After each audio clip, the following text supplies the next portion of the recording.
Hello, human race. What's up, New York? March 18th, episode 12, the Thursday Exchange. Thank you guys for joining us tonight. We have a wonderful, wonderful episode. We're going to be exchanging lots of things.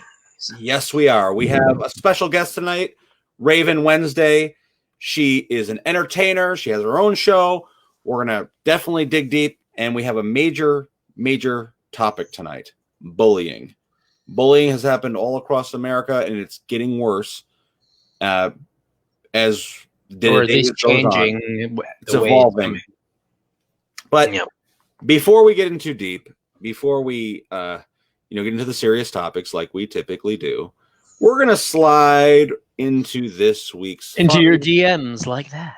Current events. So, yes.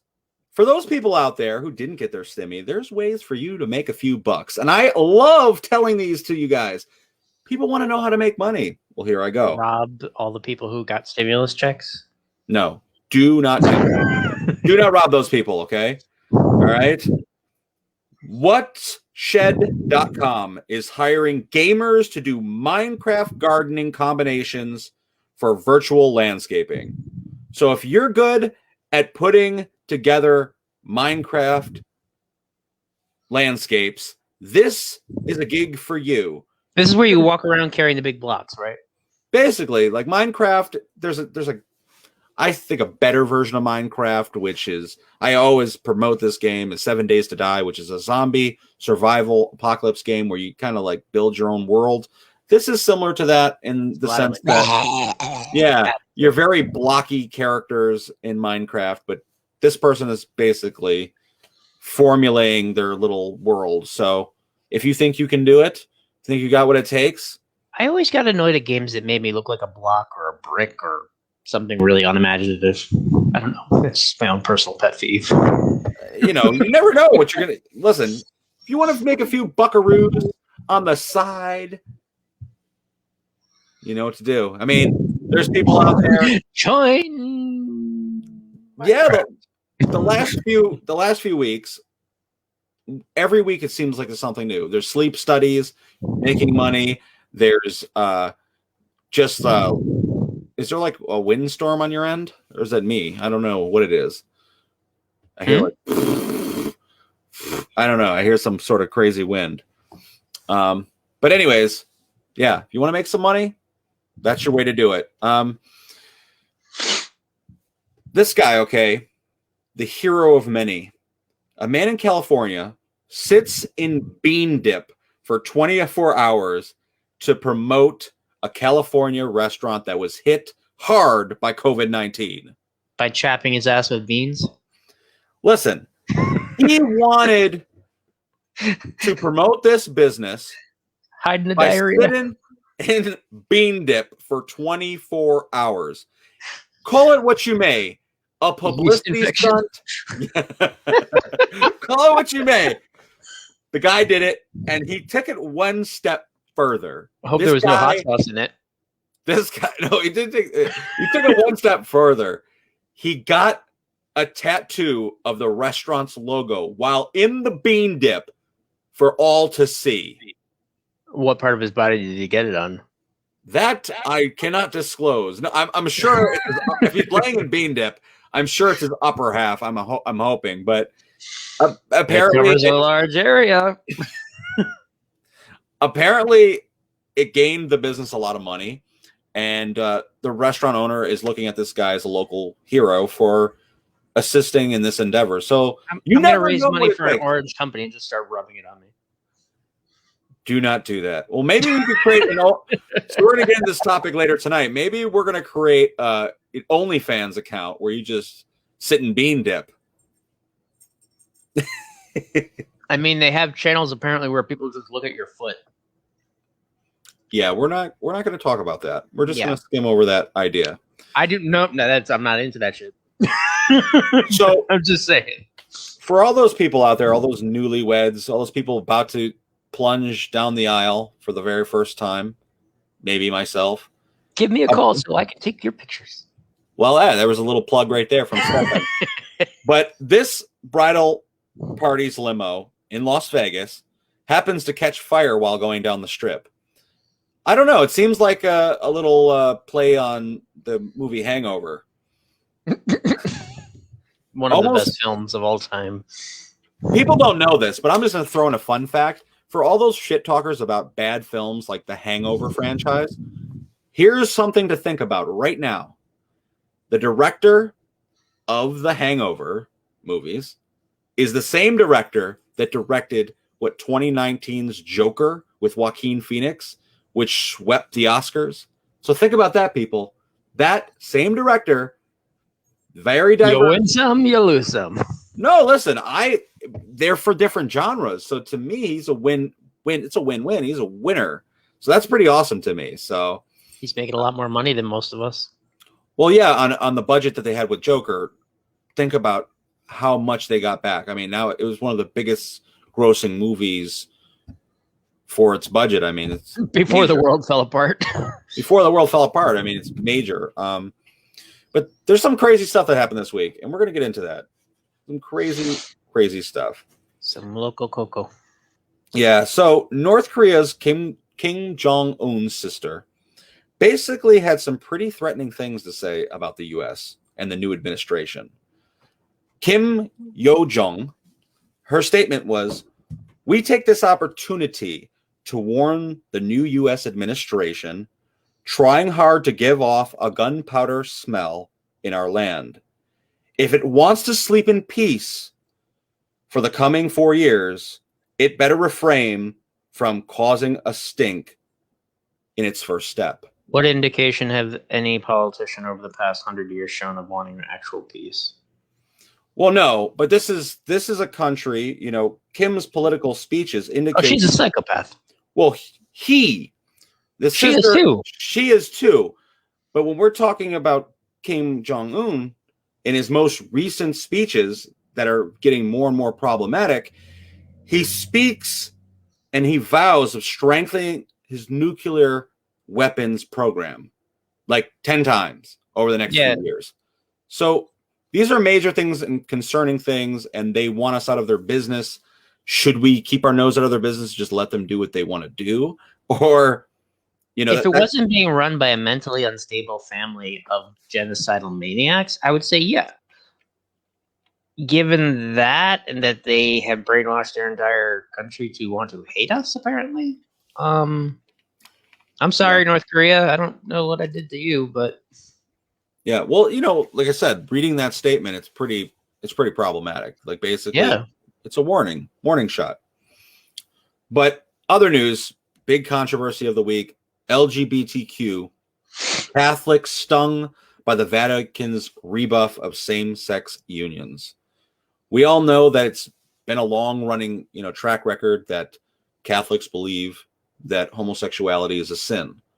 It's nothing what we personally believe, but it's something that's been going on for years. However, with the new Pope, he was very progressive. Yeah, he was rallying a lot with the LGBTQ community, a lot of other progressive issues. So it was something prevented a lot of hate in the process. Yeah, it became more inclusive. So now with this out here, you got a lot of celebrities like Sir Elton John, who's, publicly gay, totally disgusted that, this is coming down and everywhere. It's on every type of social media now. You're seeing it.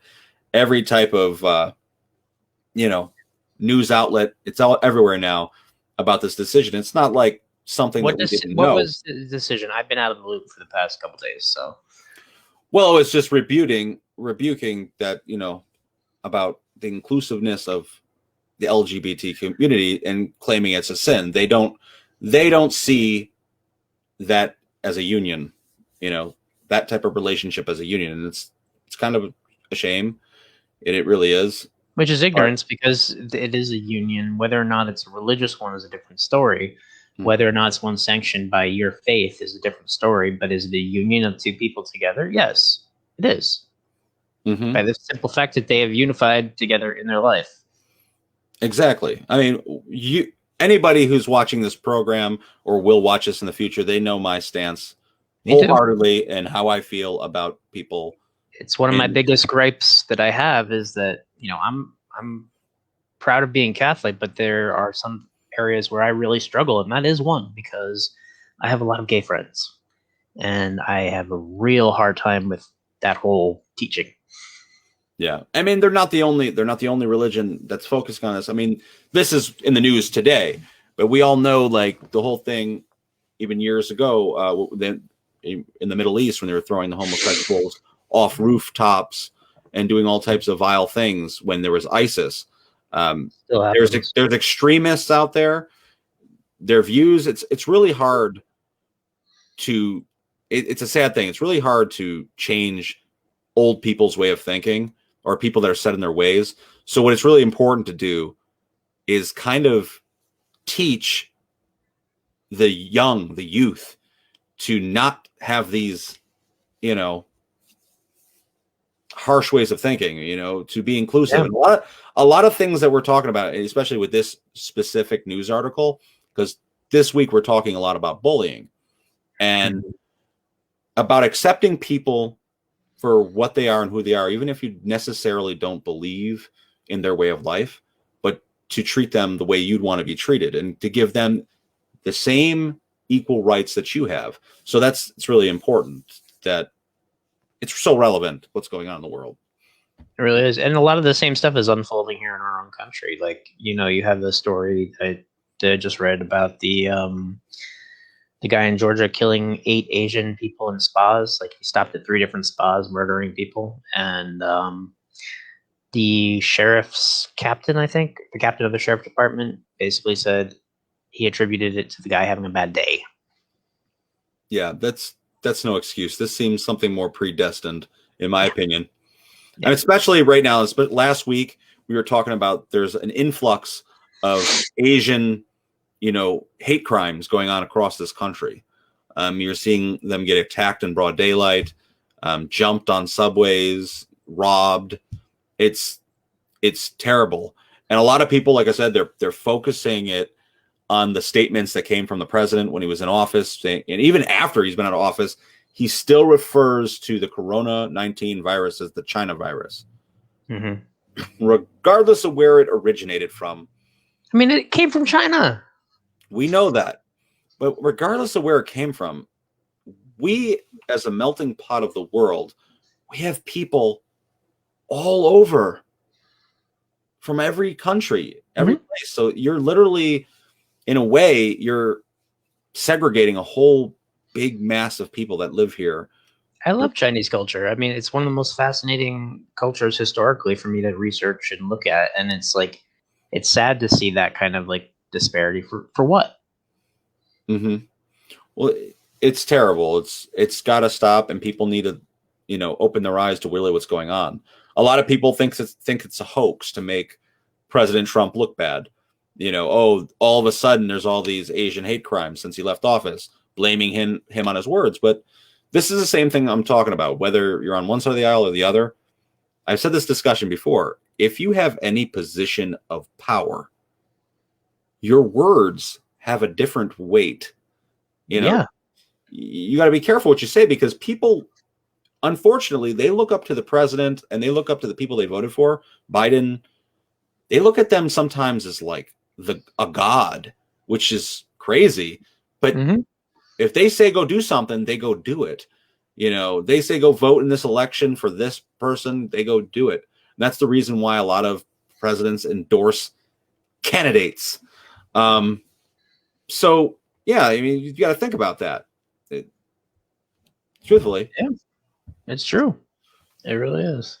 So one of the main things too I want to get into is another big thing that's going on.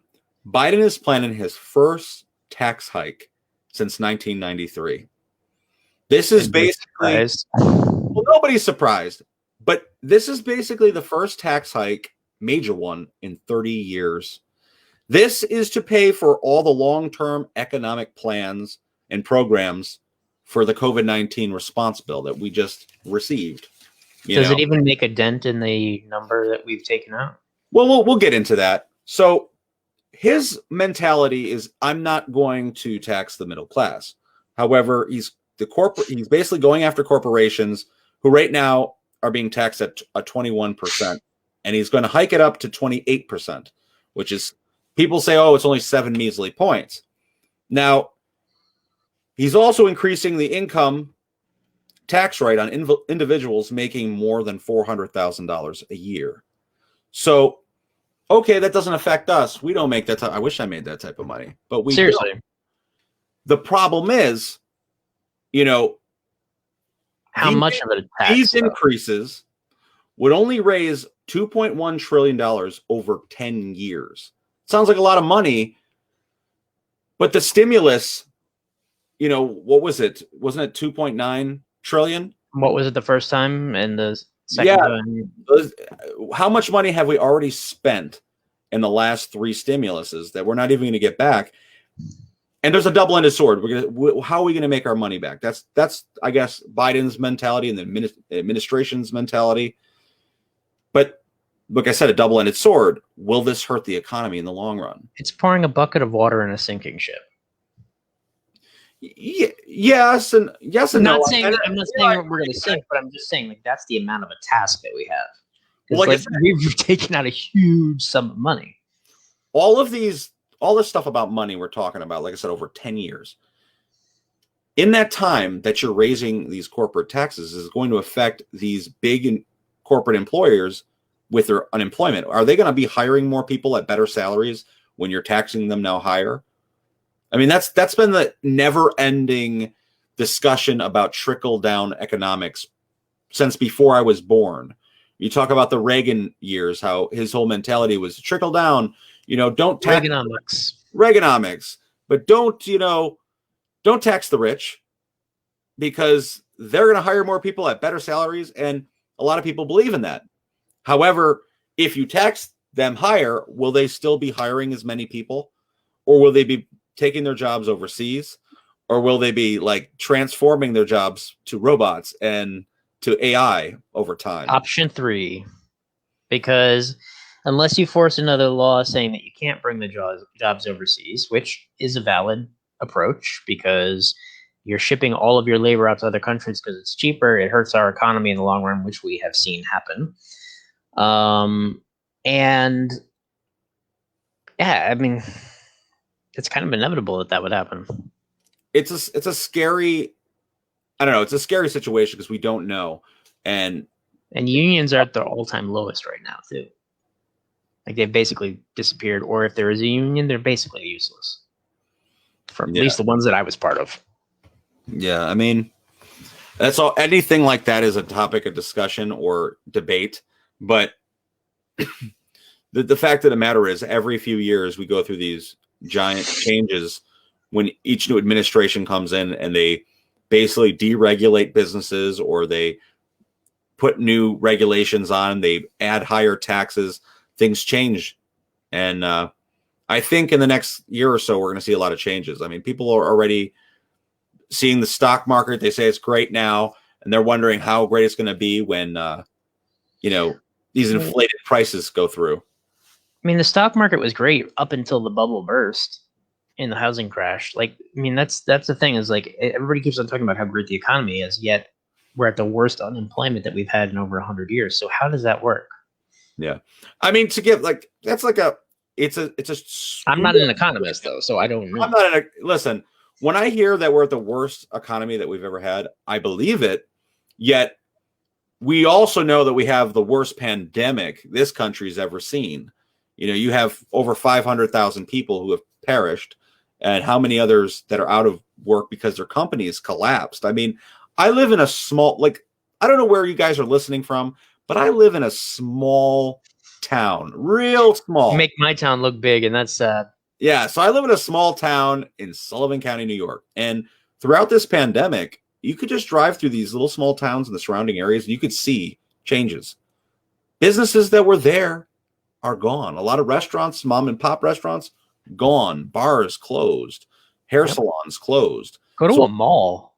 It's really sad that during this pandemic, the ones that were hurt the most were the small business owners. You didn't see like Walmart shutting down and Targets. This was a huge money maker for them. You saw the local pizzeria get shut down. So that's where I'm at. And I think a lot of these big corporate taxes, though they're trying to attack like the big CEOs and heads of Walmart and whatever, truthfully, it's going to really affect, I think, the smaller business owners. And do you think so? Well, because their costs for goods and services are going to go up. True. Primarily. But if it's affecting mostly people who earn over $400,000, but I guess you're talking about I'm talking about a large scale. I'm not necessarily, like they might not make $400,000, but wherever they're getting their products from is being inflating. Their taxes are being inflated. And I don't know about you guys, but certain rich people, they don't want to get poorer. So what they're going to do is they're just going to increase their prices. Or pull out. Like I said, they're going to increase their prices. They're going to take their business overseas. Or they're going to find loopholes to make sure that they don't pay those taxes. I'm kind of curious to see which direction it'll go, though, because over the past however many years it's been since Reagan was in office, we've had that argument about how the trickle down is going to work, and if you go after the rich, the poor are going to get it. Like, I'm not strictly Republican, Democrat. Like, I've gone over that before. I'm very middle of the road. However, we haven't really seen that theory play out in the way that they're saying. Like, by not taxing the rich people, we haven't seen wages improve. We haven't seen the amount of jobs improve as a result of that tactic. We've seen it improve as a result of other tactics and other programs, but not because we didn't tax the rich. So it'll be kind of interesting to see if now that we tax the rich, if it will have an effect like they say it will, because we haven't really put it to the test. No, we haven't really seen it put to the test since the early 90s, after. And I don't really remember back then. No, we haven't seen it since then, but I mean, we all see it in the history books and the news and articles from the time. We knew what kind of happened. When Bill Clinton left office, he left with a surplus in this country. There was more money. There wasn't a deficit. Okay. And then we seen kind of what happened with the deregulation. Everyone calls, the Bush years, George H.W. Bush, like, oh, he was super conservative, fiscally conservative.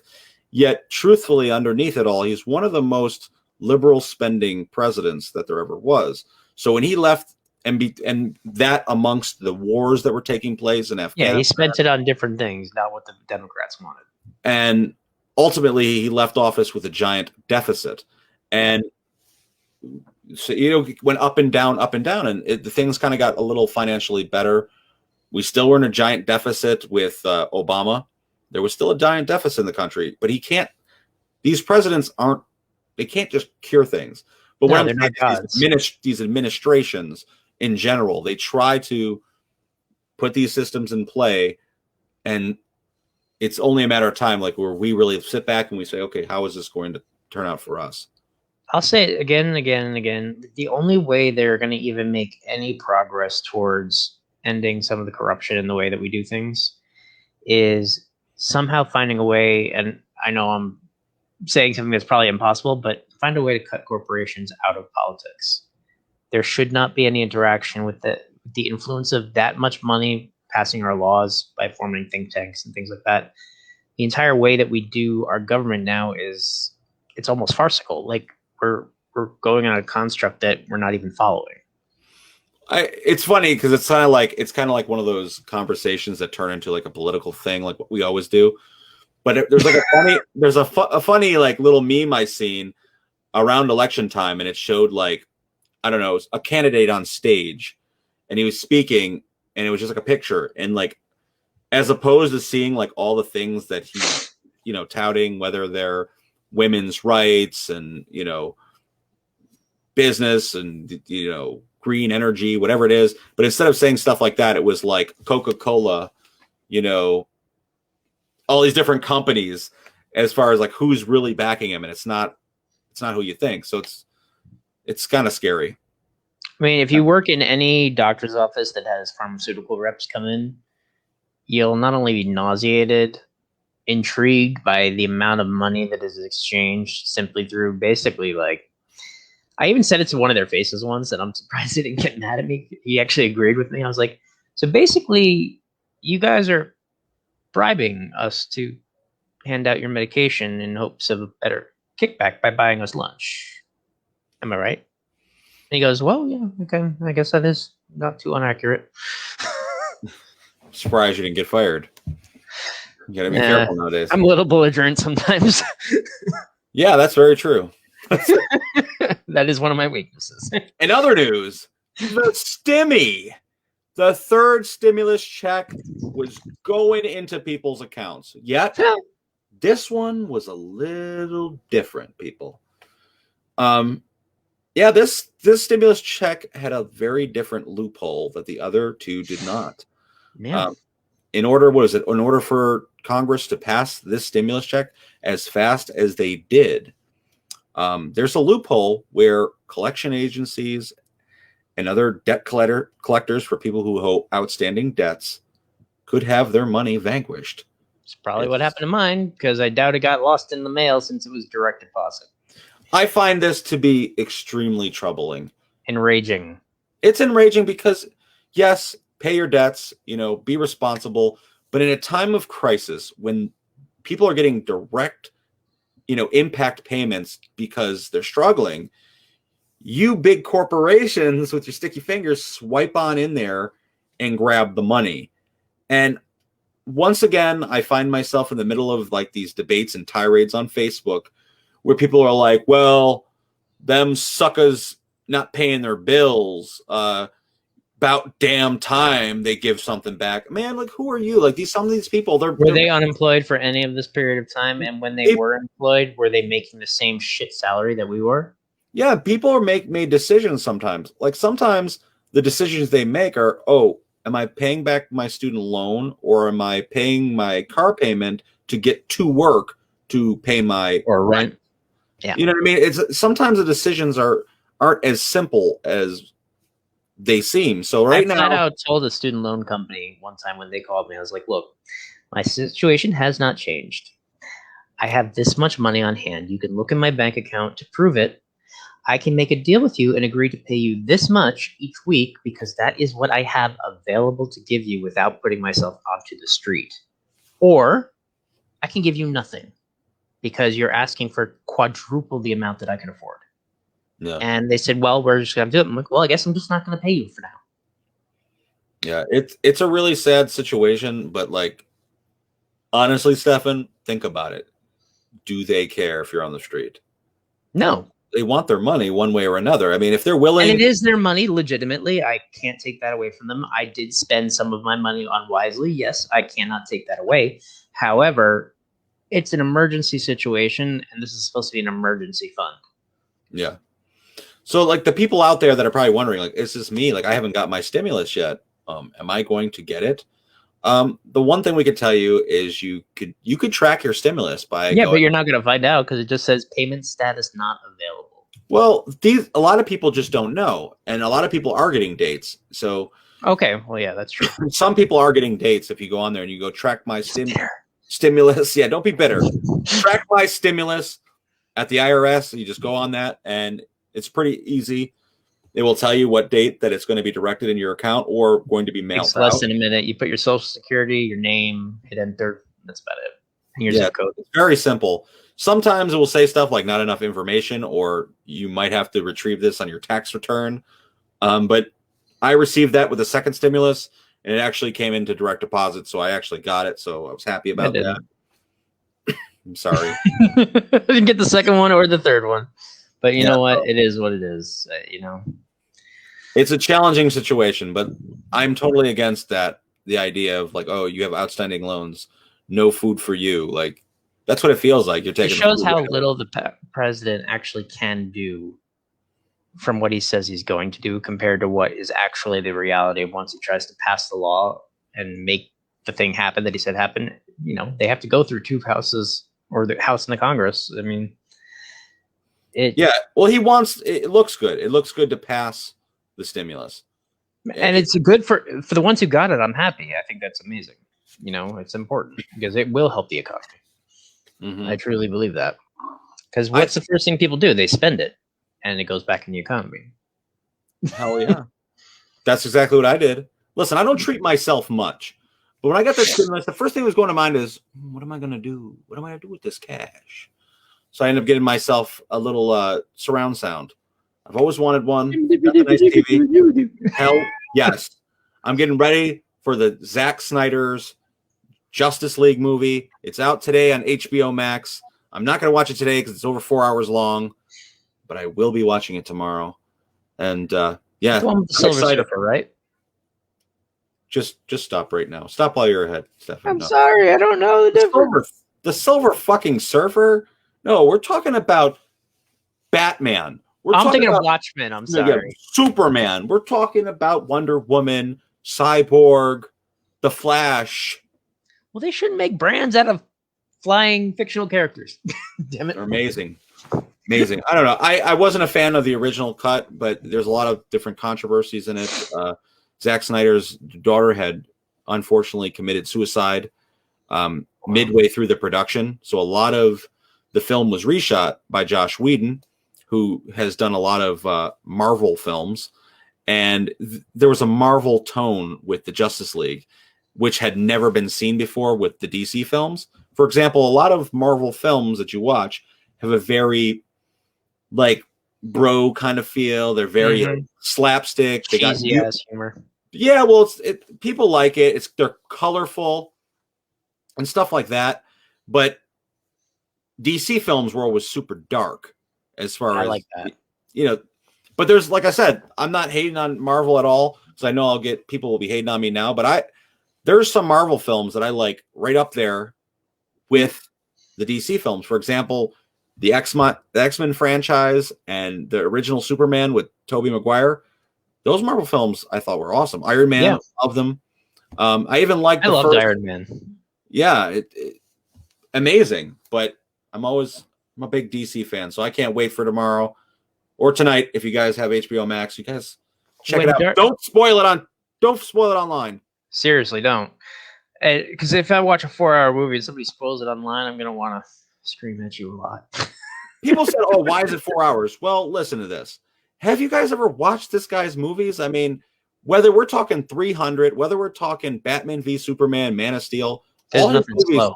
I mean, nothing quick.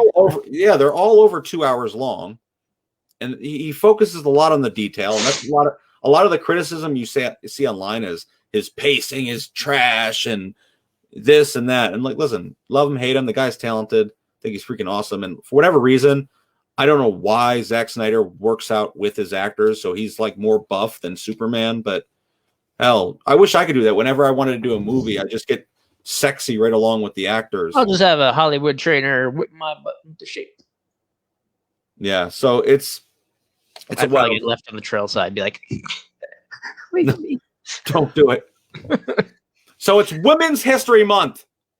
Amen. Amen to all the women out there. Beautiful ladies, sexy ladies. This month, we're going to talk a little bit about some of the women inventors on things that we take advantage of every day. Oh, you're taking advantage of it? Yes.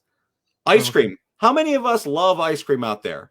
Well, you can thank a woman for the ice cream maker. Nancy Johnson, 1843, from Philadelphia, created the first ice cream maker machine. I would have thought it was made sooner than that. That's interesting.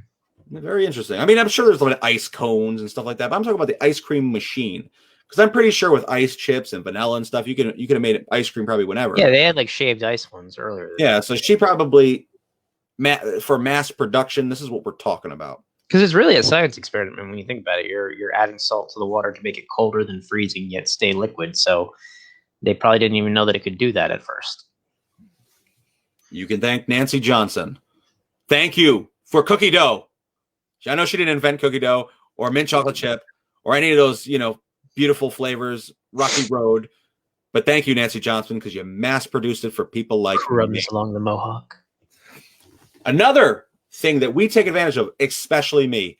Anyone who knows me well knows that one of my favorite board games ever is Monopoly. Mm-hmm. Who would have ever thought that Monopoly was created by a woman? Elizabeth Lizzie Maggie from 1904 created the dangerous and violent game. In 1904? Of Monopoly. Think about it, people. Was her husband a tycoon? Yeah, like, how many? I don't know. How Just many observing people, your behavior, honey. Sorry. how many people have gotten into fist fights or their families have completely broken up over the 10-hour long game of Monopoly? They may have wanted to vomit on one another after that length of time, but I don't know anybody that broke up a family. Listen, you remember our like 7-hour long I Monopoly forfeited. game? I was like, I give up. Forfeiting. I don't want it anymore. To add a side note here about Monopoly, if you're playing and you're not as hardcore, don't ever play. I can't stand people that forfeit or like they're too lazy to lose. It was 5 a.m. Listen, you can come back. I've seen people come back with like one freaking house on whatever lane and end up owning the damn board. I was about to go on an arson spree. Just burn down all the properties. Listen, thank you, Lizzie Maggie, because you created strong, elite people out there, both men and women out there that can really Got me truly play. plane rides as a kid too. Another amazing thing that women have created over there is the life raft. You know, I thought you were going to say babies at first. no, not babies. Life raft. Maria Beasley, 1882. She wanted to save people from dying at sea. There was tons of people who were dying at sea from boats sinking and whatnot. And she figured this was a way to save lots of lives. And she did. Amazing. I mean, it's kind of a shame that it was created in 1882 when the Titanic sank in 1912. 1912. Yeah. So it's really sad they didn't have enough life rafts on the They Titanic. should have listened to the lady and put the rafts on the boat. Yeah, it's unfortunate. Another thing that I don't want to say that we all take for granted, because how many of us really take Kevlar for granted? But Stephanie Kowalski, a lot of things that we use: bicycles, bicycle tires, racing, body armor, armored cars, construction equipment. She created Kevlar. And people who don't know what Kevlar is, it's a material that's 5 times stronger than steel. Yep. So, very talented women out there. Another fun fact we want to do is we're going to do some fun facts about women in general. Women's History Month, why not? I might get some hate for it. People might be like, why are you doing this? Because I think it's interesting and it's fun to talk about. Why not? Did you know, Stefan, that women can see a larger spectrum of colors than men? Did not. Well, now you know. So Is that now, why the men are more often colorblind?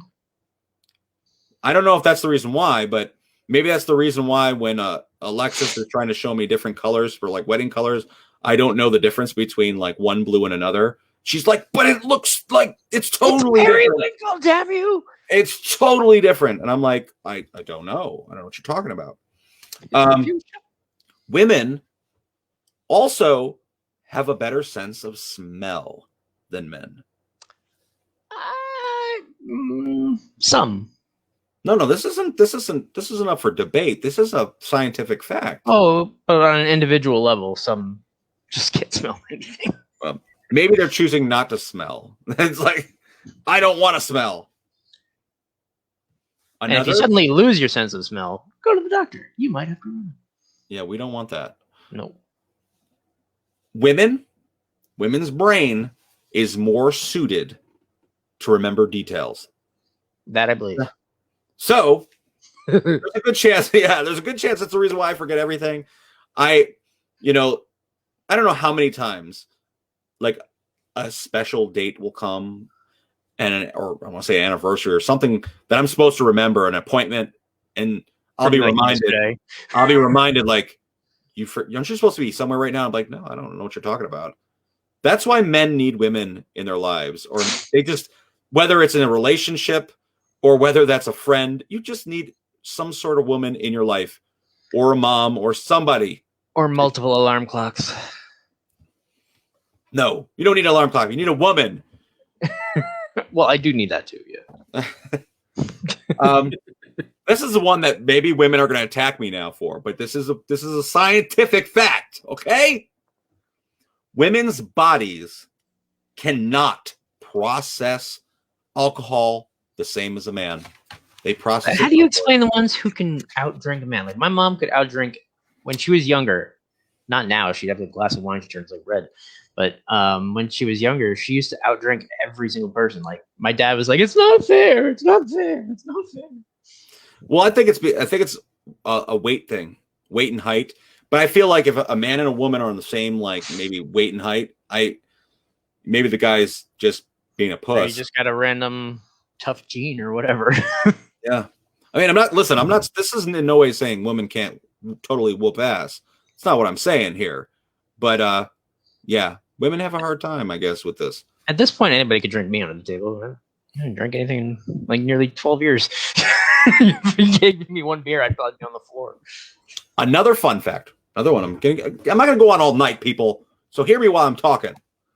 Women have a stronger immune system than men. So they can fight off infections and viruses a lot stronger than men. And I don't necessarily know if this scientific fact is because men typically don't take care of themselves as much as a woman does. Like, for example, I don't know how many dudes I see in the bathroom who, after they're done doing what they got to do, they just tiptoe in their Jordans right out the door. Like, yo, homie, go wash your fucking hands, bro. How about that? How about that? Women are just as bad, dude. You ever seen how dirty their bathrooms are? Well, yeah, their bathrooms are dirty, but like, I can't say I'm in the standing up on the toilet seat, like doing the hover crab. On my behalf, I've never been in a woman's bathroom, like I've never been in there being like, okay, I'm there. So I'm only speaking on the behalf of the dudes out there that don't wash their hands. And you hear a lot of men have dirty ass hands. Not even, listen, I remember yelling at one guy. He's like, I got rubber gloves on. I take the gloves off. It's okay. I'm like, no, get in there and wash your hands. Mm-hmm. So that could be something, the reason why. But women do have stronger immune systems. And it could also be the fact that they, have children and that they have to protect their young, they're unborn. So it's a good possibility that they're protecting their unborn. Well, they've shown studies like when they breastfeed their children that antibodies are passed just through the act of breastfeeding that help the baby to fight off things that they wouldn't have been able to fight off on their own. So, I mean, it makes sense that their immune system would be more advanced. Mm-hmm. And the final fact that I have, I mean, I could go on forever, women, but women can feel pain more acutely than men. So. And have a higher tolerance, I think. Yeah, men might have a higher tolerance, but this could also be a social thing. I think women have a higher tolerance, honestly. Well, this is a scientific. Are you trying to debate the facts? No, I didn't not disagreeing with the fact that you have. I said higher tolerance. No, women they can feel pain more acutely, so they can feel it more. It's more, so their tolerance wouldn't be less. Anyways, onward. Anyway, all right. So, but important facts, women. On to the next one. We have a couple more weeks of Women's History Month. Keep on doing your thing. Keep striving for better. And happy St. Patty's Day. Related. For all those people who celebrated this week, celebrate this weekend, because who the hell celebrates St. Patty's Day on a Wednesday? A lot of people. What? Really? There were quite a few yesterday. I was surprised. I mean, maybe, but most people that were working weren't up drinking late. Well, I don't know how late they were out because I went home early. So, yeah, I'm just saying, like, celebrate this weekend, drink responsibly, and do not drink and drive. Get your green jollies on. Do not do it. So, anyways, guys, on to some serious, more intense things for this discussion is we really wanted to talk about bullying. It's something that you've been seeing a lot on the news. It's something that, we've all experienced. And a lot of us might not have been on the spectrum of being bullied, but some of us unknowingly have been bullies. Ironically, we're both friends because we've been on different sides of the spectrum at different times, I think. Yeah, I think we've been on different sides of the spectrum, but I can also say, in all honesty and, in all sadness, that I have been both bullied and I have been a bully. Yeah. I've treated people unfairly and targeted people in my youth stupidly. And I'm not happy or proud of these things, but it's something that I think we need to, as people, we need to really embrace. You can't get better, and if you don't realize that you have had a Yeah. problem, and there's no excuse for it. I mean, a lot of people We've don't all really done it to understand. some degree.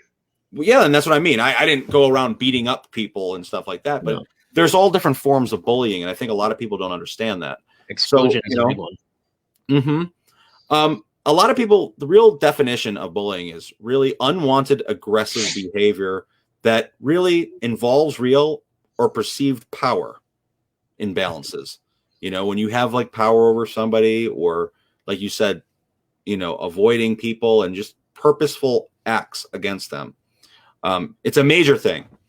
There's a lot of crazy things going on here. Did you guys know that 1 in 5 students ages 12 to 18 have been bullied during a school year?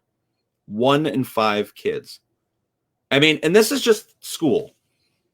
Yep. Bullying doesn't just take place in school. No, it happens at work too. Yeah, it takes places in all walks of life. Whether you're walking in a grocery store, whether you're, like I said, you're at work. Workplace bullying is a thing. Yeah, whether you want to call it a microaggression or bullying, it comes down to hostility either way. Mm-hmm. Approximately 160,000 teens skipped school in 2019 for reported bullying. They were bullied so harsh they didn't want to go to school.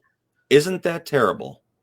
And because of these same statistics, students who were reported to be bullied, their reading, math, and science were low. Their scores were lower than those who were not bullied. So these kids are failing, and they're falling behind sometimes in classes.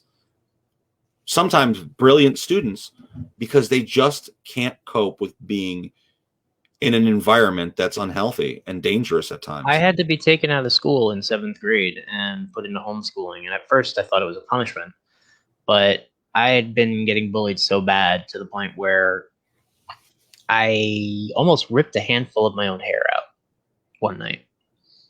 No. And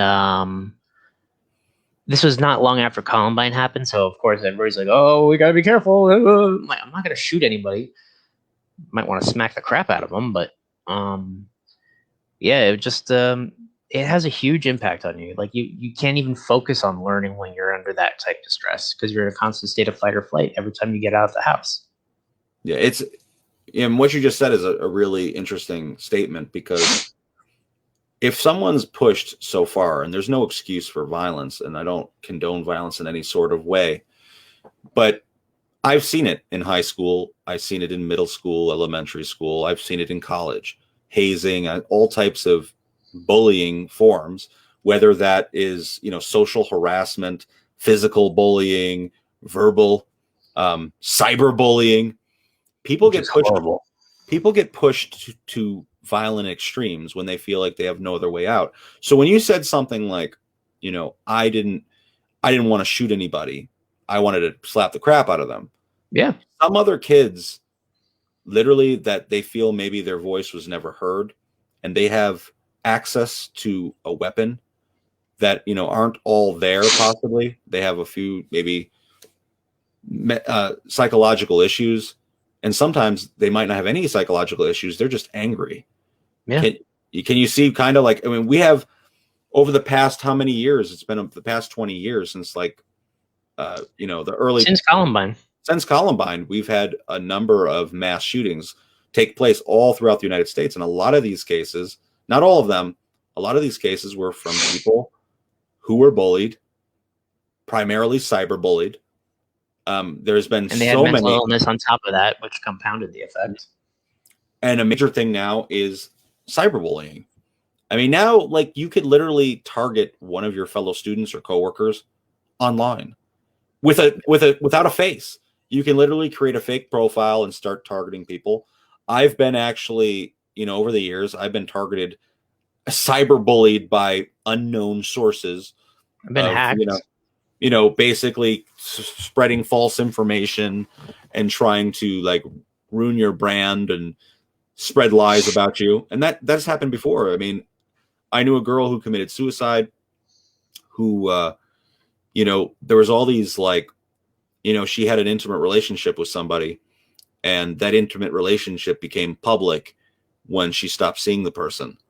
And, you know, she was called a whore, you know, every other name in the book. I'm not going to name the person's name, but it's sad that she's no longer here with us, and she didn't feel value in her own life because she was put in such a low place. Yeah. You know, and we live in a society now that we have actually laws out there now that target people that have been or that are against bullying. Do we have to live in a society that like we have to create a law of how to treat people fairly and right? That just seems so common sense, right? That we wouldn't have to like create some sort of regulation on how to treat our fellow human. And don't get me wrong, as somebody who did go through I basically, up until 7th grade, like just from kindergarten all the way up, was hell. Between teachers, between students, between also having mental illness, like with depression and stuff like that. It was very difficult on that. But that being said, there is going to be a certain amount of bullying that happens no matter what. And a certain amount of bullying is not necessarily, you know, I'm not talking about good-natured bullying. I'm like, you know, everybody giving each other a little bit of a josh or a rib or something like that. I'm talking about like ones where you're really going attacking people's soul or trying to destroy their character or to break them down slowly over time. That's the kind of bullying that has that kind of effect. It's not like, oh, you look funny today. Like if it's once in a while, but if that is all you ever hear, you begin to believe it. Oh yeah, you really do. You really do.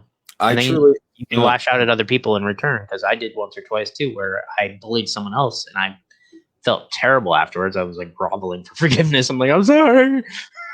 You know, yeah, and that's where I come into it. Sometimes we don't realize that, you know, in that herd mentality, there's people that are very dear and close to me now that I'm really good friends with, that at a time, because of the herd mentality of like someone being different, and it's the idea that someone isn't like you, and that might not be a race, but that might be someone that believes something different than you do, and you find it bizarre, and other people find it bizarre, and they say something horrible, and you just join in the fun, and you don't realize how bad you're hurting somebody. I remember an instance where a friend of mine, close friend, you know, I was in a group situation, and they did, you know, big photo gallery shoot, and he had posted this group photo, but he put pictures of dog faces over certain other people's face and posted it posted it online, and it got a lot of follows and a lot of likes. And that other person at the time, I didn't really realize how it affected them until they were like, you know, this killed me inside. Like, it was a really proud moment of mine, and like he put a dog face over my face. And you know, you don't realize sometimes, even in a joking atmosphere, what you're doing. The other person might have had complete malice to the situation, but he felt worthless in that moment because he couldn't find a good picture or any picture at all to the event because they weren't there. And the only one that he had, there was a dog picture over his face. So it's a tragic moment, and I wish I could have stopped it from happening, because I had full power at the time to have made sure that didn't happen, and I didn't go along with it, but it happened. You know what I mean? And I feel you may not have even thought of it as being a bad thing at the moment that it was happening, and then afterwards go, oh. Well, I knew it was fucked up. I thought it was funny. I thought he would have been pissed, but it really was more than he was pissed. He was deeply saddened, and that's not what I wanted. And you know, we all, I think, have participated in some of this. And I'm not saying you can't joke around with your friends, and that's the same thing what you're saying. You know, you can joke around with your people and like understand people, and it can be a source of motivation if it's done in a certain way. But it's the intent behind it and how you go about it. There's a lot of factors that go into it. Mm-hmm. It definitely is. So a lot of us, we got to be aware of what we're doing, the relationship you're building with people, because sometimes these, you know, things that come out of our mouth are offensive and hurtful. Oh yeah, I'm guilty of that. sometimes. Yeah, we all are. We all are. We have these, these moments of just stupidity, and we just go forth with it. And I think a lot of stuff that's going on in the world today is people think in their mind, if they don't agree with something, if they're confused by something, that they have the right to disrespect it and put someone down. You don't have to agree with anybody, but you should always treat someone with some dignity and respect. And I think people get lost with that whole concept, like, oh, we're different religions, so you're the bad guy. Now it's about winning by taking the opposition, as opposed to winning by both of you finding some sort of common ground. It's like, I will destroy you, and that will make me win. That's kind of like the mentality that we've got these days.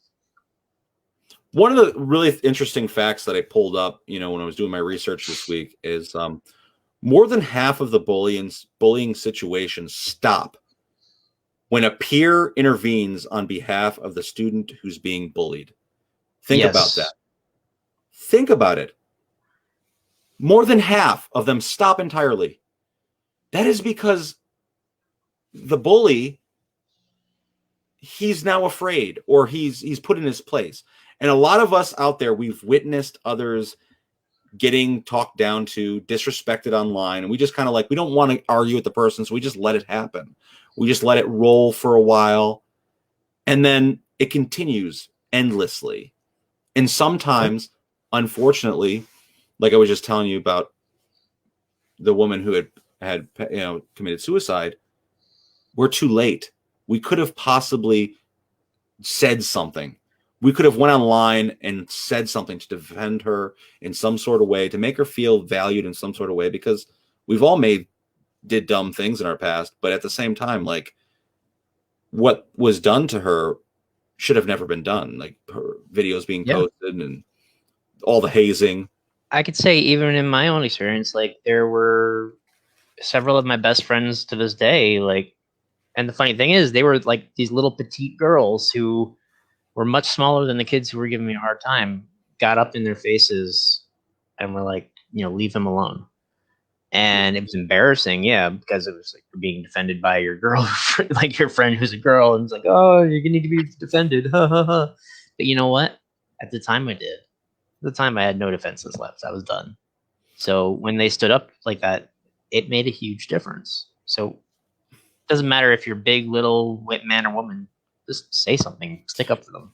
Well, this is the thing that I gotta, like I said, I gotta turn the mirror back on myself again. Is there was an instance that happened recently that really was disgusting towards me, but I see it all the time. Whether you're on the subways, whether you're out in public, you see people doing heinous acts, bullying people, hurting people, harassing people, and nobody steps in. Everybody's afraid to get involved. I don't know how many times I've been on a subway ride and a poor Samaritan sitting there getting totally verbally abused by somebody for whatever reason. And everybody just lets it happen. I've seen people get physically abused, and other people will have, I'll step in then excuse me, what's going on here? What are you doing? Mm-hmm. But so many others will just literally turn a blind eye because they're afraid it's going to turn on themselves. Yeah. And we all have to kind of get that bravery to intervene. Because I remember this is last week. This is how recent it was. I'm at the pretzel shop at the mall. Oh, you didn't tell me about this. Yeah, this happened last week. I'm there with my coworker, and we're online, and this girl's online, and we both look at each other oh, because she just cut in front. Okay, she's there. And out of nowhere, some other guy walks up. He's like, oh, nice boots. And she's like, oh, thank you. He's like, where'd you get those boots? Where'd you get them? And she's like, oh, I got them in that store up there. Oh, can I get your number? And she's like, oh, no, thank you. I'm in a relationship. Oh, no. The YouTube pickup videos. I can't get your number.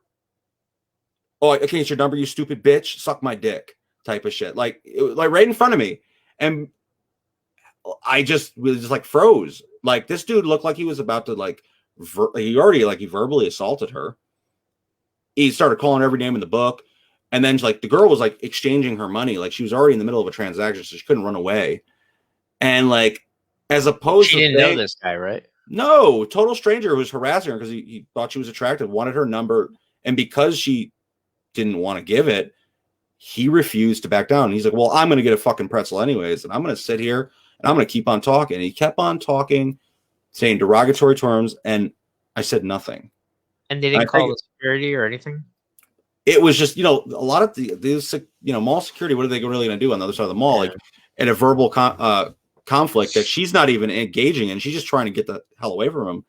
And I felt ashamed at the moment because I didn't step in. And that's where, like, I'm trying to urge people to not be like me and step in situations like this because, Again, we've all been in that situation one way or another.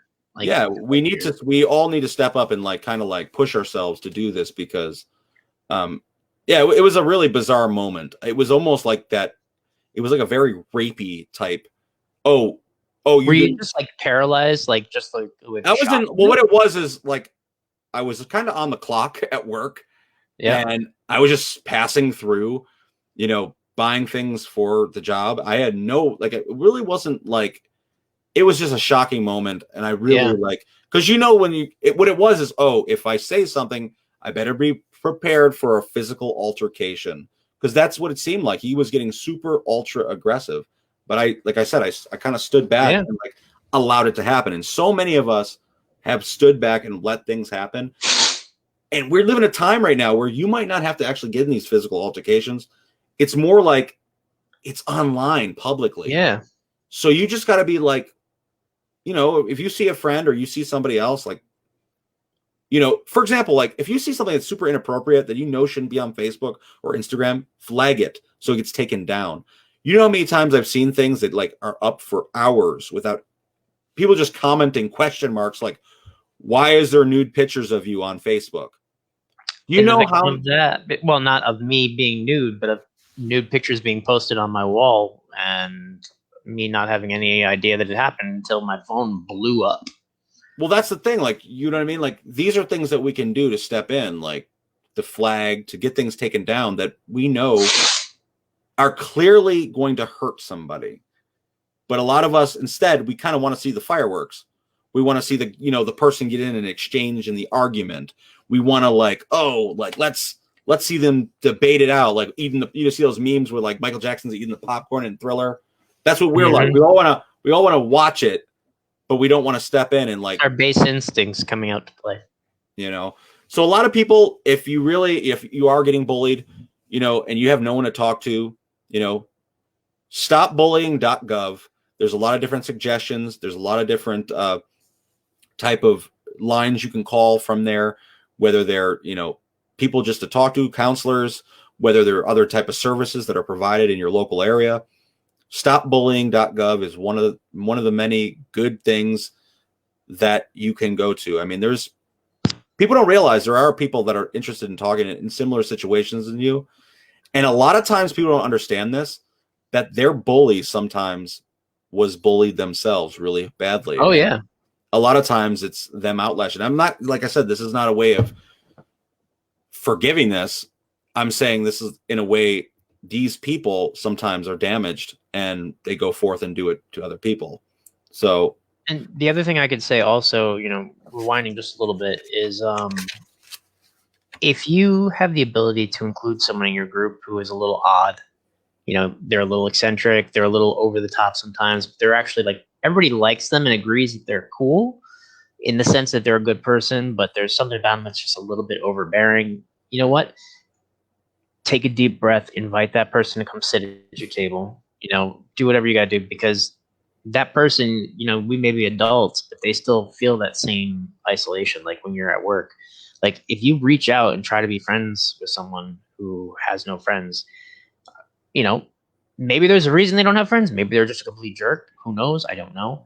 But chances are that's not the reason. Chances are it's because they are just socially a little awkward and they need a friend. They really just need a friend. Yeah. And to add on to that, what you were just saying, really, a lot of people too that do get bullied are people who have strong personalities and are very, their individuality. They really go for what they want.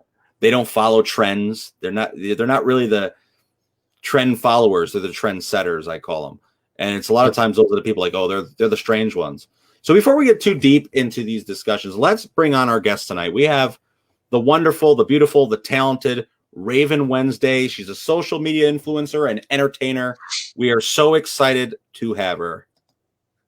Well, hello. Hi. It's such an honor. Thank you, Charles. Can you hear me? Audio good?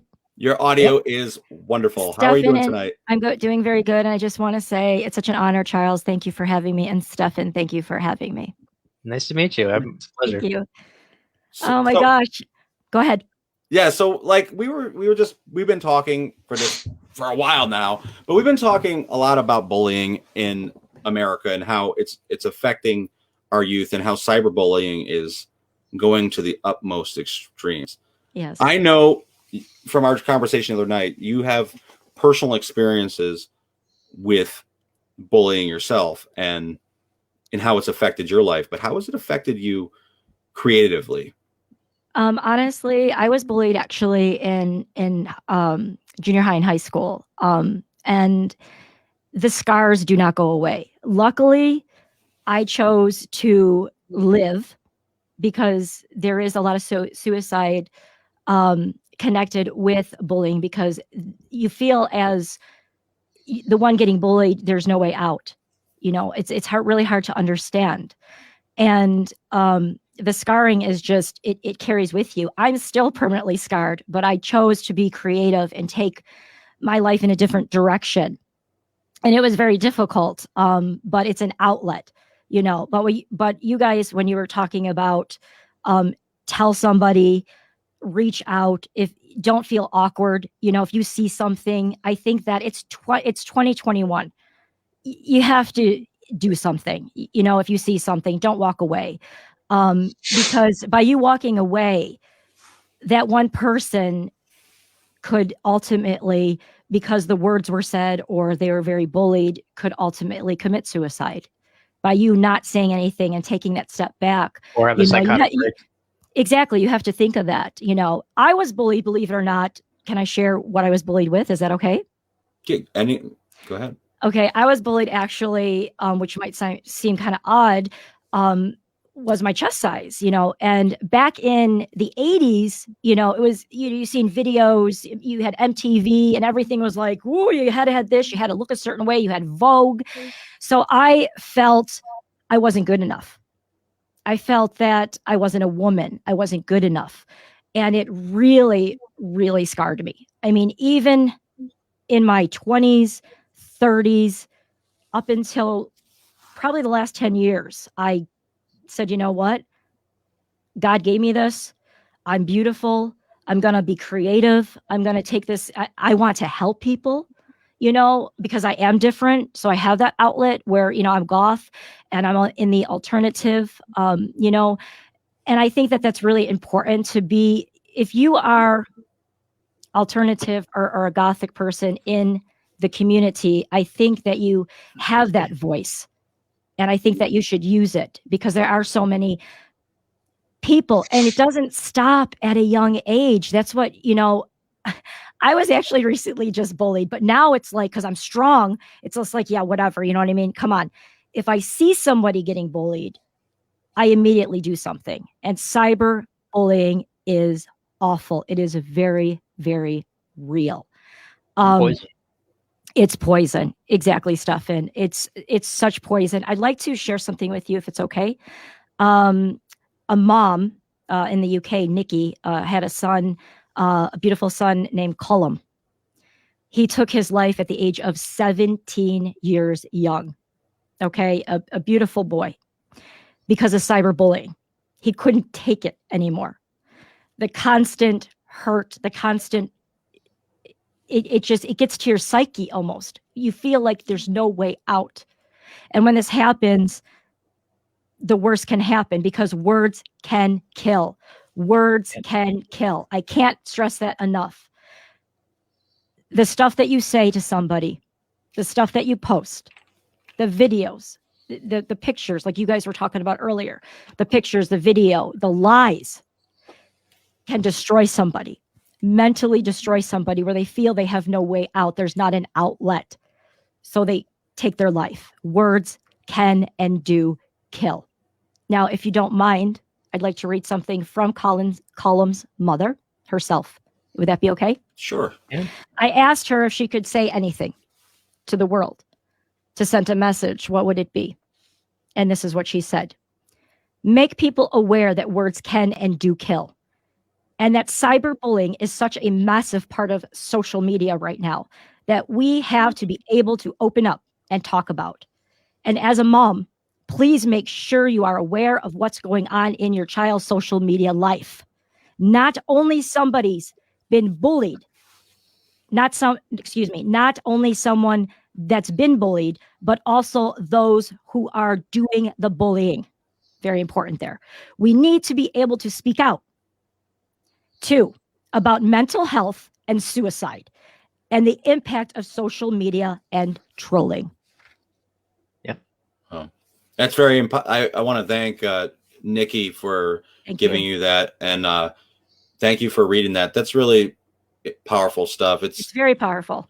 It's really sad that, you know, we're in 2021, like we were talking Right. earlier, and we have to address issues like this. As Yeah. people, they have to Yeah. empower Our own themselves. politicians are doing the very same things, and Exactly. it's like setting a horrible example for Exactly. everybody else. Yeah. Mhm. And I also want to just state, if anybody out there is listening that has been bullied, you are not alone. Column's mother, Nikki, has a on Facebook. It's called Column's Story. You can go there. You can talk about your issues, your problems. You can reach out to her. You can message her if you don't feel comfortable, you know.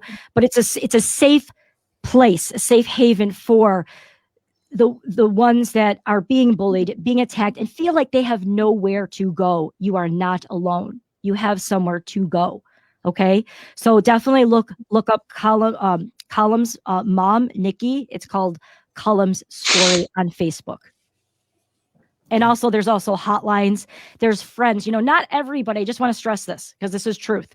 Not everybody feels comfortable, and this is why there's these moments of I'm alone. Not everybody feels comfortable because people will say, "Oh, go talk to a counselor." Well, guess what? Not everybody feels comfortable talking to a counselor. It might be a famous YouTuber. It might be a unfamous YouTuber. Me. It might be somebody that's, you know, that someone just connects with. Don't turn your back on somebody. I am telling you, don't, because that I have had several messages, you know. I should share a story with you. This I'm not going to share name, but this one boy came to me feeling suicidal. Did I turn my back on him? No. Did I talk to him all hours of the night? Yes. Because do I have to say why? Do we have to say why?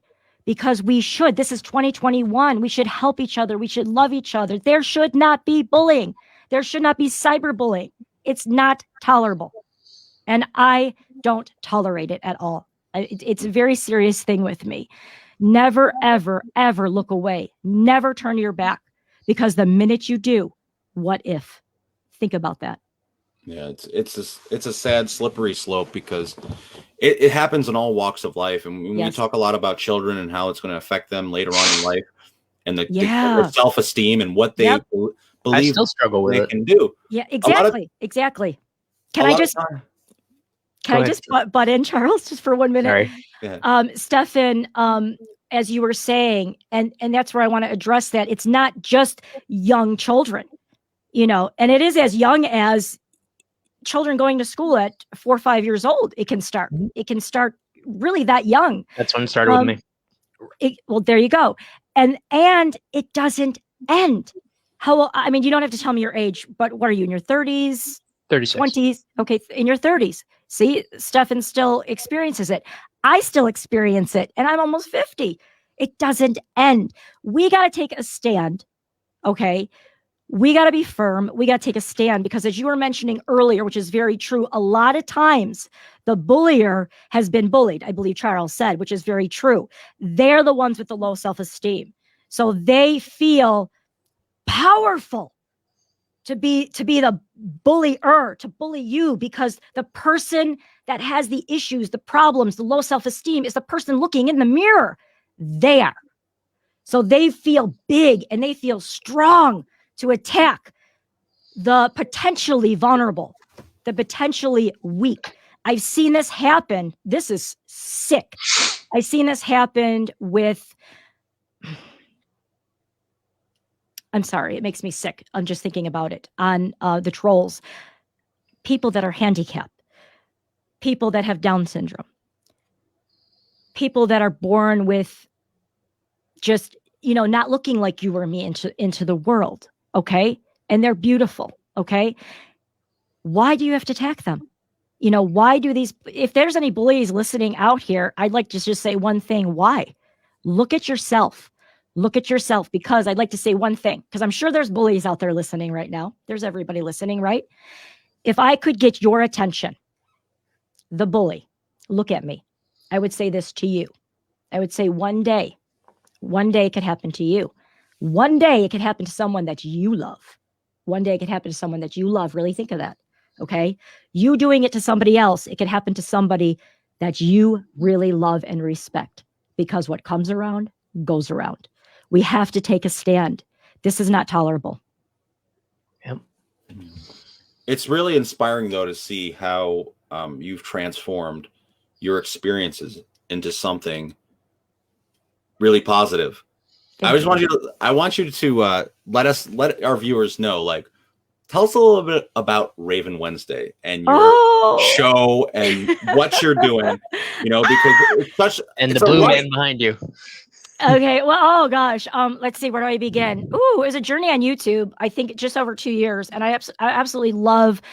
I love entertaining. If I could put a smile on your face, and I've got messages, like people will message me. They're like, I've been in hiatus before, because it's even with us entertainers, sometimes things get tough and we take a step back. Right.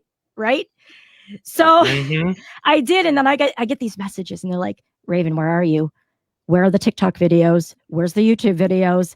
And now where's the OnlyFans videos? Get a little sexy. We could talk about that if you don't mind. But I am now doing OnlyFans. Okay, you have to be 18 plus to be on OnlyFans. So just so you know, a few people who do. So if you're not 18 plus, you cannot hear this.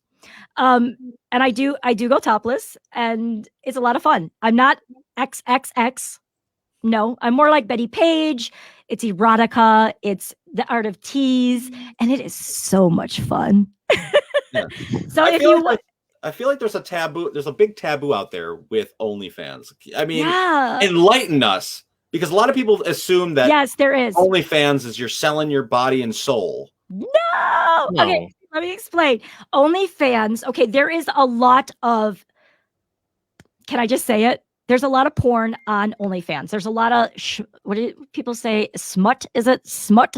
On OnlyFans. But you know what? OnlyFans is not about that. There are so many creative people on OnlyFans. So let me clarify. So if you're a person that thinks, if you're a daughter, a sister, a brother, a mother that only thinks OnlyFans is about porn, get out of town, because it's not. It's about creative people. It's about YouTubers. It's about musicians. It's about people like me. I choose to do what I want to do because I think it's tasteful and beautiful. I think the body's beautiful. And you know what? You know what's even greater than this? Remember what I told you earlier, that I was bullied for this? This is beautiful. And guess what? They love it. They want more. Little me. I'm natural. I'm natural. I had somebody ask me if they were real. I'm like, I'm small. Of course they're real. Well, they don't look real, because they're still here at 50 years old. They're, you know what I mean? They're still here. So I'm like, okay, well, it's kind of funny looking back at all you bullies making fun of my breasts. Guess what? My breasts make me money now. So Isn't that empowering right there? It's extremely empowering. And you know what? I just want to stress, I don't do it only for the money. I do it because I freaking enjoy it. It is so much fun. Oh, it's so much fun. I feel beautiful. I feel empowered, and I want to empower others, not just women. Okay, but men, women, the queens, the gays, the straights, the lesbians, everybody is welcome. And that's what makes it awesome. I believe we coexist. I agree with what you're saying. I know quite a few people who have have done it or still do it, and it's an interesting phenomenon because now, like between that and like webcam services and everything like that, Yeah. there are so many people, Yep. on the porn spectrum of it Yes. that are burying themselves online, which opens Yes. up, unfortunately, huge questionable doors in the sense Yeah. of, like, on the topic we're talking about is bullying. Yes. How do you deal with that aftermath later on in life if you did something like that in your 20s, like right now? And 10 Yeah. years from now, you're going for your job, and all of a sudden, the internet, which never erases anything, suddenly it rolls back around. How do you deal with that? I think that you really have to put things in perspective, knowing that very well what you said can happen. Okay, Yeah. so you have to go in it in your 20s and say, this might bite me in the ass later on, which it very well might, depending what kind of job you take. You know what I mean? You might want to be a Especially corporate, right? If we're on that aspect of being a realtor or being, in the corporate world, a suit and tie, it's gonna bite you in the ass. Okay, if you're more into the aspect of creative, maybe movies, tattoo artist, well, knock yourself out. But Yeah. you do have to think of that. Absolutely. I think that a lot of people don't. But I also like to add that OnlyFans is changing, and it might pull a lot of people out after the first of the year. They have the rights to own your stuff. Yeah. Yikes. Yeah. And if you leave, so they could sell it, they could do what they want with it. But you know what? Only if you leave, they own it? I believe so. There are some stuff on YouTube right now on that very topic. So go look on YouTube, and YouTube is so great. It'll tell you everything you want to know. I'm not leaving, although I'm almost 50 years old. If someone sells my shit, gets my stuff, and they own it, I'll be 80 years old. I'll be going, oh, good, because I looked damn hot back then. Good. Let it be out there. I really don't care. I don't let it. I don't care. I'll be happy. I'll be sitting there, the 80-year-old goth woman, and some guy will be like, oh my God, you see that hot girl? I'll be like, yeah, that was me when I was like almost 50, but y'all thought I was 30 because I'm a vampire.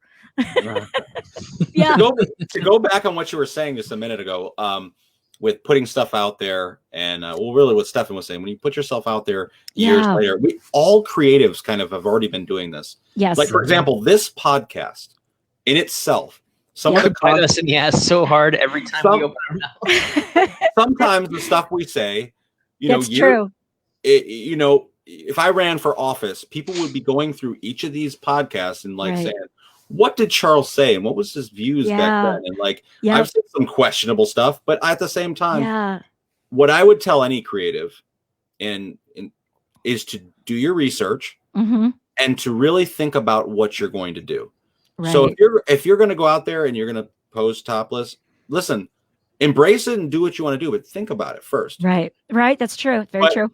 Honestly, a true artist really wouldn't care. Nope. But a lot of people, I second guess everything I do. I second guess the podcast. But over a period of time, I kind of talk myself into doing it. Yeah. So that's all I got to tell people is to really know what you're getting. I've been on the fence of doing it for the past 5 years. It took you finally bringing it up for me to go. Did you second guess Raven Wednesday on your podcast? No, that was it. Jasmine was like, listen, I got a few friends that are really awesome. You got to check this lady out. And I'm like, who's Jasmine? Really? Jasmine Lavender. Chaz. Oh. Can I bring her up? Go ahead. Jasmine, I love you. My sister, my goth queen, everything. Okay, sorry, I have to do that. Okay, well, anyways, Jasmine Lavender, I'm so glad that I met you. You're a blessing. Oh my God, I love you so much. But anyhow, Jasmine Lavender is my friend, my sister. She's a queen. She's beautiful. And we are indeed going to be working on our own podcast. So I hope you guys stay tuned. We're trying to put that together, and it's going to be everything from talking about goths and clothing and bullying and the queens, the gays, the lesbians, everything, because I think everything intertwines, and it's so beautiful. And God, I love life. I love it. I don't know. I get too excited. I just get too excited. I wake up in the morning and I'm one of those people that go to the window and I say, oh, I'm still alive. Thank you. And I get to see the moon and I'm like, thank you, moon. That's it's really, It's really important. There Yeah. needs to be more people like you, Raven, because I feel Thank like a lot you. of people wait so long in their life Yeah. to appreciate the little things Yes. that it's kind of like they wasted their time. Like Yes. when you were younger, Yep. you know, not saying you're old, but when you were younger, you're a vampire. Vampires don't age. Vampire. All right, but when you were younger, did you have the same sort of outlook on life, or were you, or did this type of view evolve over time? No, I didn't. I actually, my outlook on life was find the rich guy and run. That doesn't exist. Oh, Ladies, if you're listening, work your ass off. I'm just saying, don't depend on anybody but yourself. Okay, be a diva, be a queen. You just that doesn't exist in the world. If you happen to find one and you are already a diva and a queen, look at it as a bonus. That's all I'm saying. Mm-hmm. who do you find as your true creative influences? Ooh, I would say Madonna. Definitely Cyndi Lauper. I could see that. Wow, and Lady Gaga. Yeah, Yeah, and Jasmine. Jasmine, yeah. Lady Gaga. We've been talking about her a lot in these podcasts. Oh, really? because I'm Interesting. not a big Lady Gaga fan, but as far as her acting is concerned, I'm in Yeah. awe. I think She's she's a amazing. fascinating person. She's amazing. She's just amazing artist, and just she puts herself out there. And I think that some people, and I can't speak for them. I can only speak for myself. I think she's amazing.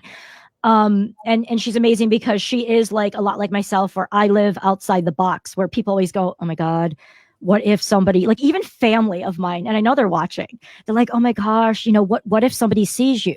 What if someone sees you like on OnlyFans? They're going to see a whole lot of me. So what's your point? What's your point? It's like that whole scenario. Like, if you do porn, what will happen if your grandma sees this? Well, what was grandma doing on Pornhub? I mean, like, there's a question there. So you have a point. But right?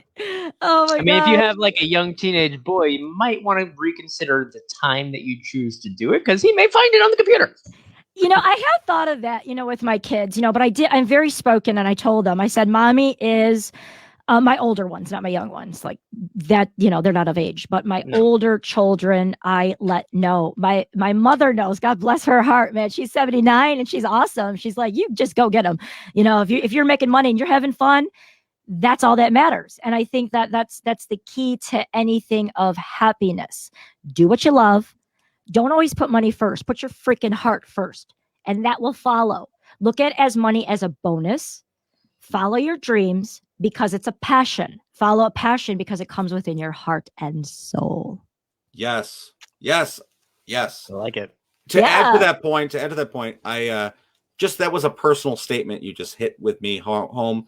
For years, I've been struggling with this never-ending balancing beam tug of war with getting that perfect job, making great money, versus selling out your dreams.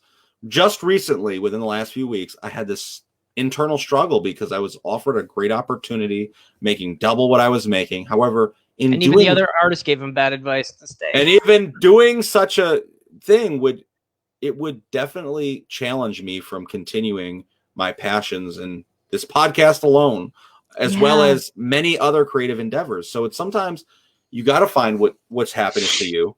Because if your happiness is being able to buy like luxurious stuff and buying things and materialistic things, well, then maybe like finding that career path is right for you. But like, right, everyone knows that being an artist isn't the most lucrative.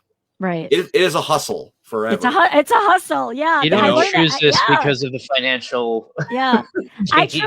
You're right.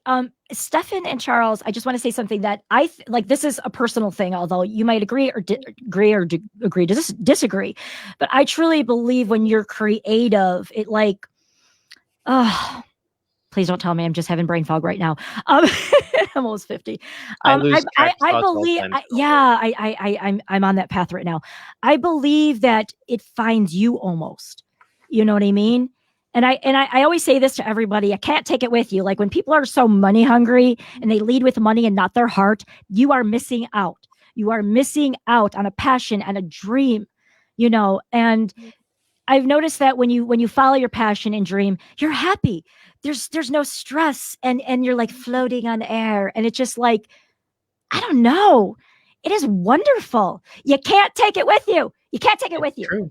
No, You know. True. I don't want to be like 80 years old, 100 years old, if I ever want to live that long. Yeah. Looking back and like, You'll live that long. I was so ordinary. Yeah. You know, it was just so, I was in such a box.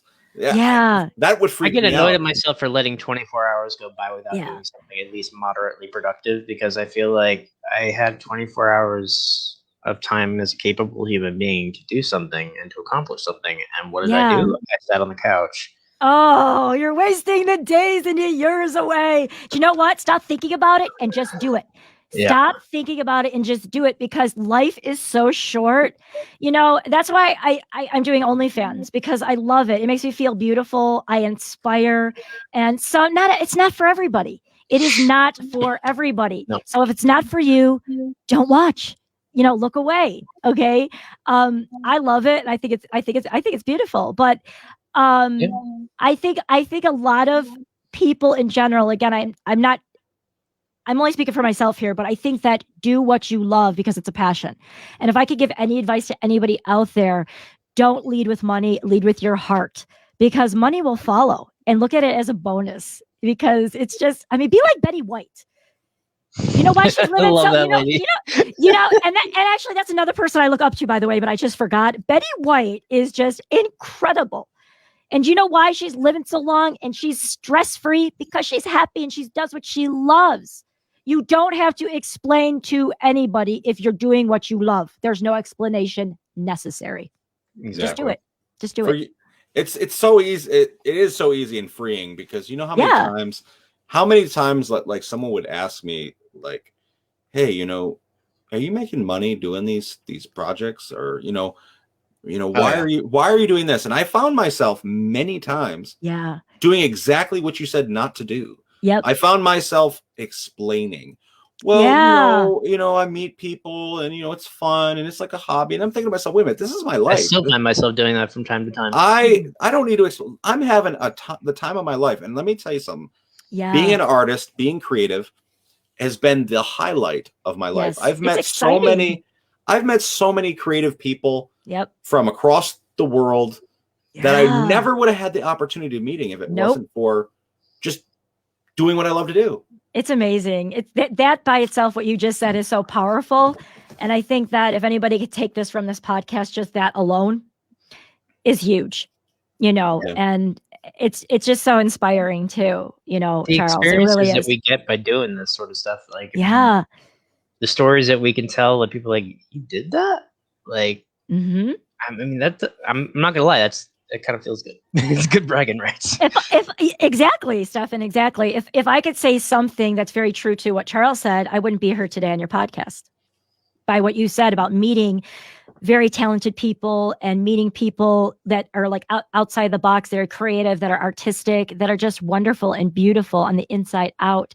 And I wouldn't be here today. So again, thank you. I feel so grateful. I wouldn't have met Jasmine, and then I wouldn't have met you. So I would not be here. I wouldn't exist here. I wouldn't exist here. You wouldn't be in this realm. I just wouldn't be in this realm. And this realm is awesome. Thank you. It's such a privilege to have met you, and such a privilege to have met you for the first time, Stefan. Likewise. Thank you. So what do you enjoy most about being an entertainer? Is the idea that you're that's easy at helping people, inspiring? What is it? Oh my God, that's so easy. I love to put a smile on your face. I get high. I get high and motivated and so happy if someone just like messaged me and says, I was having and this happens a lot. I get messages. I kid you not. I get messages on my PMs, my DMs, saying that I was having a really bad day, and you put a smile on my face just because you did this TikTok and it made me laugh. Thank you so much. It's like the smallest things are the hugest things to some people. That's I love making people laugh. Yes. Oh my God. I love it. I don't know what it is, because it's a feeling. You can't really put it in words. It's risky too, because sometimes it doesn't come across and people find it funny. No. Which I run into. But yeah. you know, like that's the whole thing. It's like if you're gonna make a joke, but you know that is one of the consequences. Yeah. Some people may not find it funny. Yeah, that just comes with the territory. You just got to know how to handle it. And in this business, you have to have really, really tough skin. I must say, just to let you know, like you really do. You do. Yep. It doesn't matter who you are. Yeah. Some people might not like your face. They might not like people this podcast. They might not like my voice, my face. Oh, they don't like my. Oh, you don't have the right face for this, but you have a beautiful voice. Oh, maybe you guys should just do a radio show. I don't.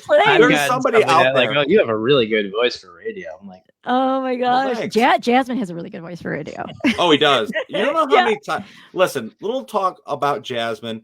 Yes. You can't walk into a superstore in Sullivan County without hearing him telling about the weekly specials. Well, hello. Today at ShopRite we have right. 10-pound roast for $19.99. I love it. I love it. He's so talented. Yeah, very talented, very inspiring too. So Jasmine, I know you're watching. I love you. Mwah. So we see here that you're a huge movie buff. From just looking behind you, I see Edgar Allan Poe. I see who else is behind you? Yeah, you got a lot of Edgar Allan Poe. No, that's not. That's I'm having a brain fart right there. I'm having a brain fart too, and he's right behind me. It's from Vampire. Salem's Lot. Barlow. Oh, okay, yeah. So you're a big movie buff. How do movies you think affect your audience? Is it movie buffs that come to you, or is it just your personality and you just slide that in there? I love the horror genre, and I love also like really like movies that like are getting into your psyche, like The Shining. You know what I mean? Like you know, that was a masterpiece as far as I'm concerned. But or even the Nosferatu. I believe you were talking about, Charles, not too long ago with me, the Nosferatu. There's supposed to be like a new one, which I was unaware of. So shame on me. Shame. The I think it was German made 1920s silent film. Nosferatu is one of my favorite films. And it's super creepy. Even till now, it's super creepy. I got the Nosferatu prop. Can I just say, have you ever been to Levittown, New Jersey? No. All right. There is an antique shop there that we went to, and on the second floor is a antique stuff museum. Ooh. And it's literally all like vampire hunting sets, stakes, crosses, the whole 9 yards. Like, it's like, gosh, I gotta check that out one music day. Playing. If you can go, and it's free to go to it. We had no idea it was even there until we walked through. And we're like, the hell is this? Oh gosh, you had me right at vampire. Yeah, so it's awesome. It's worth it. I'll send you a link to it. Definitely, thank you. Yeah. I got the Nosferatu prop. He stands like 7 foot some tall from Distortions Unlimited. He's really cool, but he's in front of me, so you can't see him. But check out my video. I got a whole video. Yeah, that's on another him. reason why you guys can watch. Where could our fans find you after the show? Raven Wednesday on YouTube. Raven Wednesday. It's Raven Wednesday on OnlyFans, but you must be 18 plus or you will not be allowed. Also, Facebook, Raven Wednesday or Raven Navarre. That's my account, and then Raven Wednesday is my page, and Instagram. Awesome. So I want to jump into this right now. So what do you do to inspire? What would you say to inspire people to follow their dreams to get into the creative field? Because how would you inspire them yet give them the information that that you might have failed at, or your mistakes, like kind of like give them a forward? Ooh, that's a big question for me. And I don't even know if I'm going to answer this right because, you know what? Maybe I will. Don't be afraid. I was afraid. I was actually afraid. This is actually huge. This is huge, actually. Excuse me. I was afraid. Like I was goth forever, but no one really knew it because aesthetically you couldn't tell. It's inside. I was afraid. This is where this is coming from. I was afraid to aesthetically show how I felt. Okay. And that has to do with anybody, all walks of life. You could be straight, you could be gay, you could be a queen, you could be bisexual, you could be anything. Don't be afraid, because one day you're going to look back and you're going to have the one thing that you should never have. And that word is called regret. Okay. Regret can take so many years from you if you look back. Like, oh my gosh, it's just like, so I would say just do it, because then you won't have regret. I mean, I've had regret because I was afraid. So me too. let's learn from that. Don't be afraid. Just go get it, and do not care what other people think, because in that concept of what other people think, they could be misleading you because they're jealous, misleading you because they don't want to see you go far. Really think of that.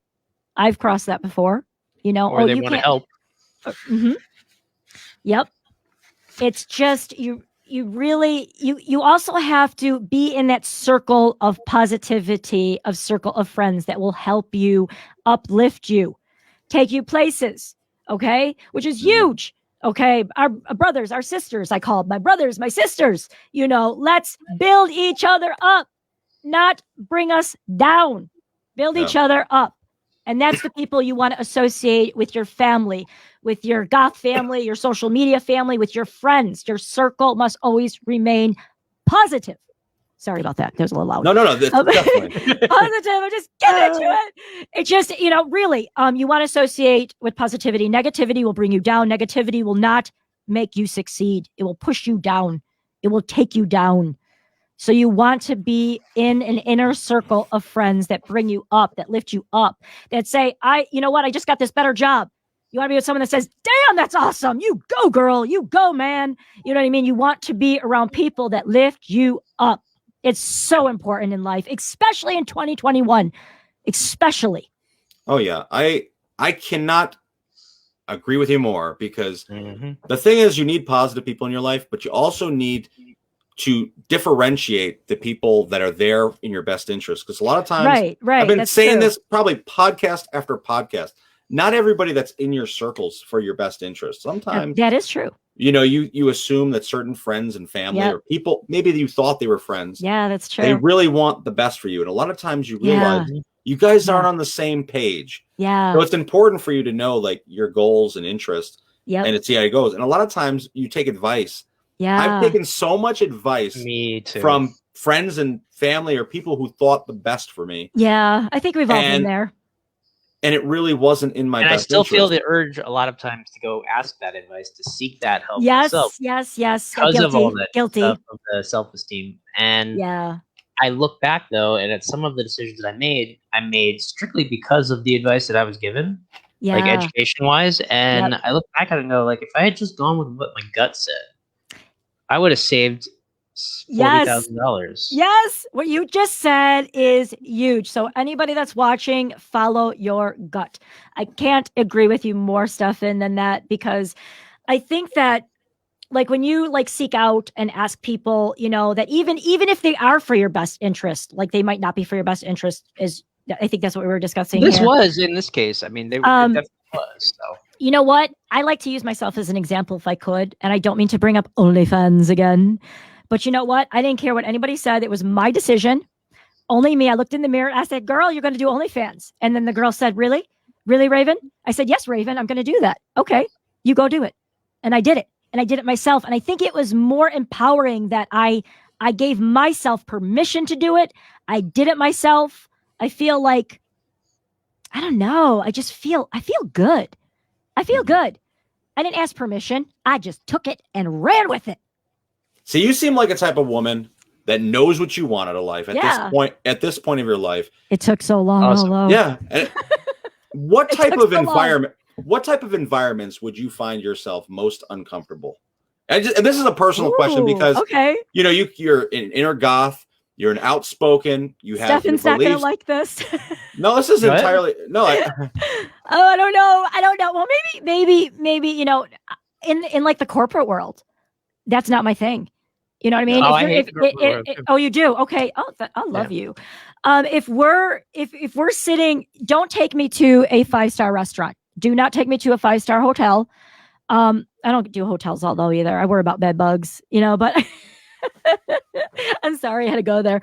But honestly, like don't take me to a 5-star restaurant, because I'm like that one actress in that one movie. I'm having what she's having. Do you remember that one scene? Do you remember that? Was it Goldie Hawn? Was it Goldie Hawn? Who Meg was it? Ryan. Meg Ryan. That's me. That's me. I'm like the Meg Ryan. I'm like Sandra Bullock. That's me. I'm like the funny girl. I'm like Goldie Hawn. Dress her up, but don't take her out because she gonna wear ketchup. She's gonna be funny. She's gonna be like, "What you talking about, girl?" I'm telling you, just don't take me to a 5-star restaurant because I will. Unless I'm with you, because that would be freaking hilarious. Yeah, because I will embarrass the shit out of you. They have all those forks and stuff, and they say, "Do you work your way in? Do you work your way out?" Oh fuck, just give me a fork and I'll just eat with my hands or whatever. I mean, come on, you know. I don't know. It's just going down. That's all. You know. And that's not my thing. That's not my thing. That fancy swancy. You know what I mean? Buy me a $5 wine. Don't you get no Don Perignon. $5 wine will do me fine. I like both. That's good. That's good. I only ask because a lot of like artists and Yeah. you know, entertainers per se, they have an image that they portray. Yeah. And then when they're like, for example, I'm an actor, so I'm a blank canvas. So Yeah. you might see me like this one day, and the next day I might have. And then you're in a mustache suit. And then you're in a suit. Like I or see whatever. you in a suit. Yeah. Yeah, I play different things, but I'm saying like, is this Raven Wednesday that I'm seeing now? Is Yes. like you're going to grocery store. Yes. You would This- see me. Yes, you would see me dressed like this. All my clothes are black. All my clothes are goth. Unless you see me at home in something different, it's because my father passed away in 2017. I love you, Dad. And I was very close to him. And I did ask my mom if I could have some of his clothes. So you'll see if you see me wearing plaid, you see me wearing anything but black, they're my daddy's clothes because I miss him and I love him. Yep. But yes, this is me. This is me, world. I don't know if you can. I don't know if you. I don't know if the world's ready, but I'm coming at you. It's awesome. It's really awesome to have such an inspiring episode Yeah. during Women's History Month. Yes. You know, awesome. Shout it out. I just love the enthusiasm too. It's Thank like- you. it's Yeah. Very, very It- upbeat. It's me. You know, I embarrass a lot of people, but I do not care. We're getting a lot of comments coming in throughout the okay. night. I don't know if you guys can see them on your end, but I can't. we're You go, seeing, Raven. in loving, I'm going to read some of them out for you guys. In loving memory of Trevor, Oh my God. love that, and RIP to your father. It's my Trevor.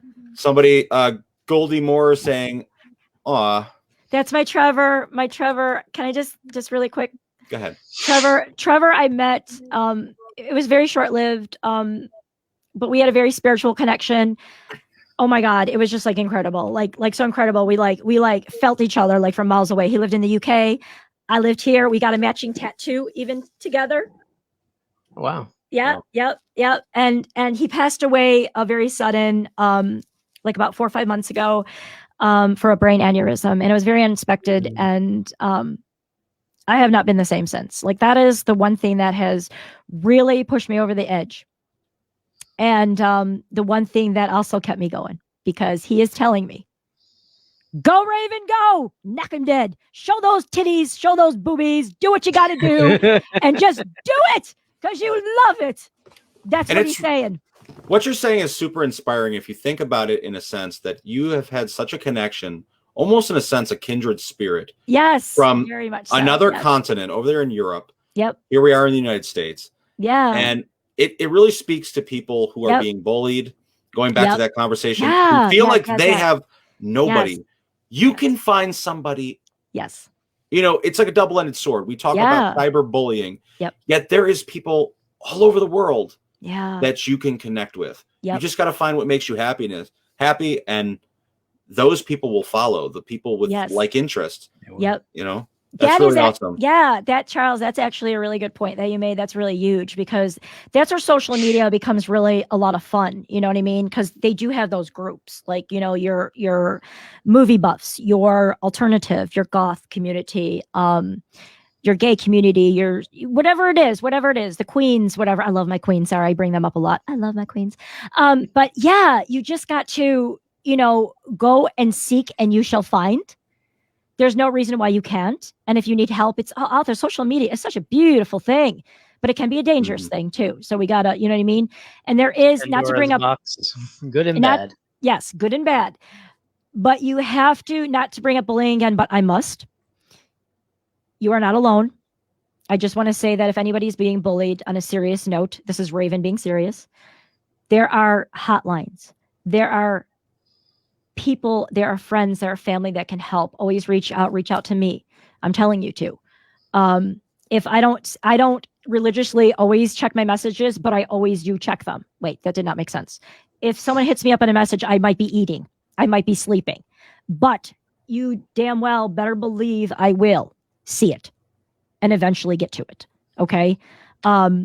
There are so many, like I said, so many outreach programs and stuff like that. So you are not alone. That's the message I want to spread. You are not alone. You don't have to feel fearless. That's what we're here for. That's what we are here for. At least I am. I'm saying, you know what I mean? You have a bully, come to me, point him out, because I like to see that bully me. Come bully me. I like to see you try. Yeah. Beat down. Yeah. I'll try to see. I'll beat you down. I'll beat you down. So I'm going to go over some more of these. You're getting a lot of people, like I said, someone actually put, I'm being bullied in my business now. Oh my gosh. So if Goldie Moore, if you can explain that a little more about how you're being bullied, so that we can elaborate. But everybody has a lot of different stuff. People are selling their makeup routines on OnlyFans. Wow. Yeah. See, it's not just about the smut. See? Yeah. I see a lot of people doing, like, there's girls doing skits. Like a friend of mine, she has a program with her friend who does a skit, and it's not even anything to do with that. Yeah. See, it's beautiful. It's a beautiful place to, what's really nice about it is, here's my thing. You can't, some platforms like Facebook, you get put in Facebook jail because if you do something a little bit out there, you know what I mean? Where Facebook's not for that. So, okay, let's remind our audience, Facebook is not for that. Instagram, maybe a little bit more. It's owned by Facebook. I know. Isn't that weird? You get put in Facebook.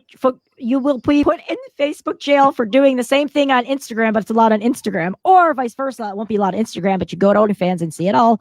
It just doesn't make sense. I mean, really, it doesn't. But there's a place, and there's a place for everything, I guess. And what's nice about OnlyFans is you get to just be yourself. I'm myself on every platform. I just want to state that. But some people can't be. You know what I mean? Sometimes it's hard. You know what I mean? For whatever reason. I mean, I'm not them. Sometimes it's hard, but I will say try to be yourself, because it's just such a beautiful freedom that if we can all experience it before our dying day, before that day comes, before we are judged, it is such a beautiful thing. You are free. You are free. The bricks are lifted off of you. You are free to be who you are without anybody, saying, oh, you can't be that because you can't amount to that. Or look at you. You're ugly. Or look at you. You can't do that.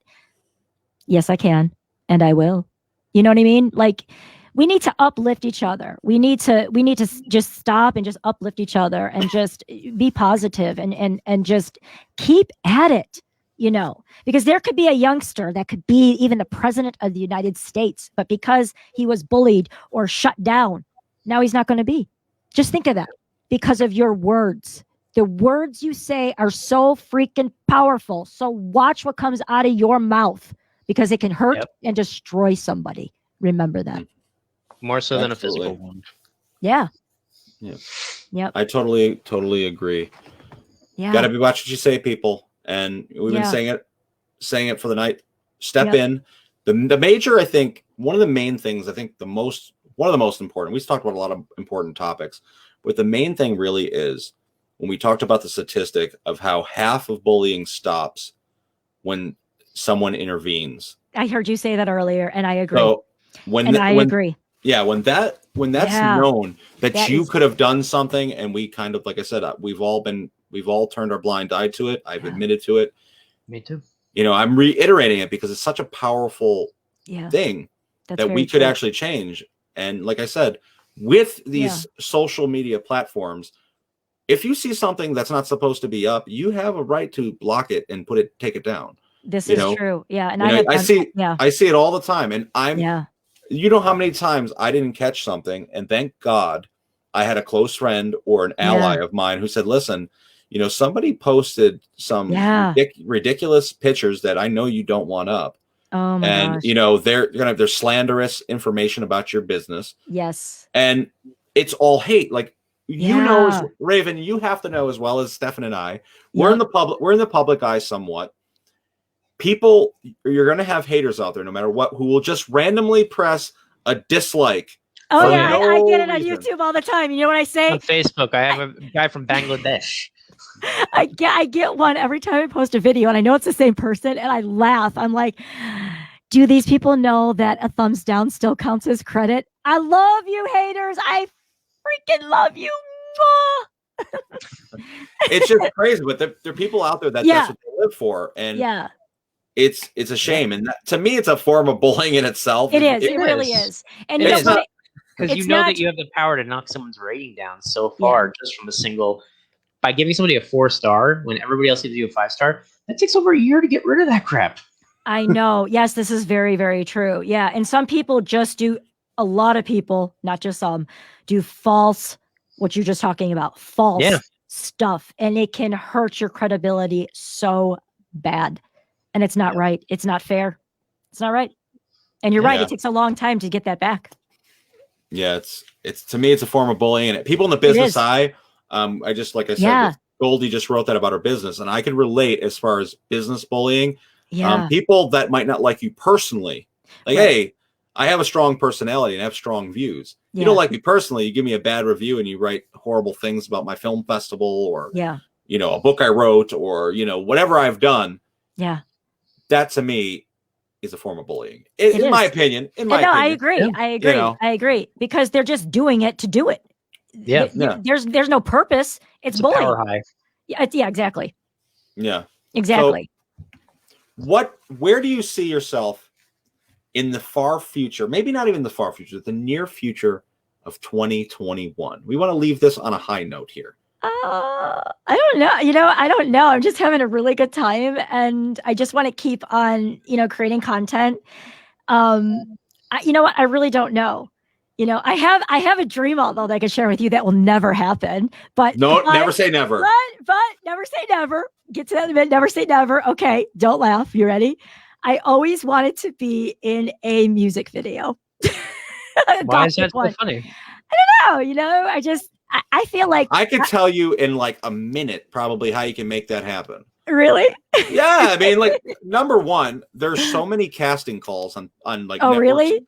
When you go on sites like casting networks or I didn't know that. There's Act- Facebook groups too. ac- Oh, no actors, actors access. A lot of Yeah. times they're looking for a certain woman of a certain look or whatever, maybe Certain it's general, age. certain age generally. But it's age doesn't matter because No, it just No is a one- number. no one on this watching this, if you told them your age, no one would believe I them. didn't believe him. No one would believe. So, age is what's age? Just a number. Exactly. Yep. So, like I said, you go on there, you post about yourself, you post a few of your pictures, which you have a lot of nice ones. I'm telling you, Yeah, that would be you'll so. be in That would be some- so cool. That you'll would be in like, some alternative video or that would be whatever. awesome. That would be so cool. I don't know. I don't But- know why. It's just there's just something about it because in the videos of today, there's acting too. There's acting involved, and I think it's like so cool when you get into that character and stuff. And of course, my other dream would be to be in a horror movie, like a really deep and crazy, bloody, horror movie, kind of like Halloween, something like that. And just I don't know, or a vampire. That'd be cool. So, That'd be, Ra- that'd be that's cool. another thing, Raven. I don't know what your world is. We could talk after, but I don't know what your world is in the Catskills. But I know Jasmine has a lot of connections out here. But I know. we're actually we're planning a horror project coming in towards the fall. So That's cool. you never know. You never know. Never. So you never know, right? Never say So- never. Yep. never say never. Say never. Leave on that note, right? Never say never. Never say Never say never, never. everybody. I Not want to to. mention, you should look into doing voiceovers because you could probably. Pull Oh some my stuff. God. I have heard that so many times. I have heard that so many times. Mom, if you're listening, can you say that again? Can you say it Do again? voiceovers. See, I have told my mom that. I've told my sister that. Like so many people have said that. They're like, "Oh my God, you should do voiceover." I'm just like, I only wish because I didn't go to school for it. I know that you have to go. I think you have to go to school You for can it, get right? a certification for it in 6 weeks. Oh, really?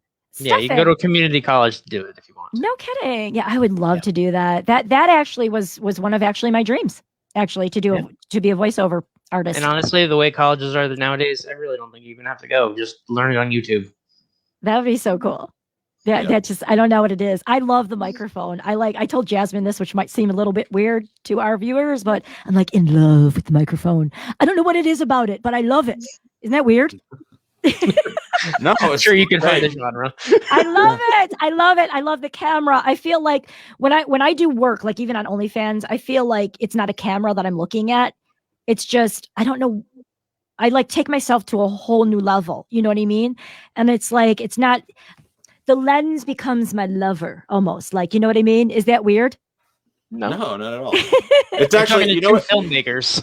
You know what though? I will say that like you may be a natural and you're just not realizing it as far as being in front of the camera in film, because Right. a lot of really good actors, they're great on stage performances, but as soon as like the camera gets pulled out, they become like timid.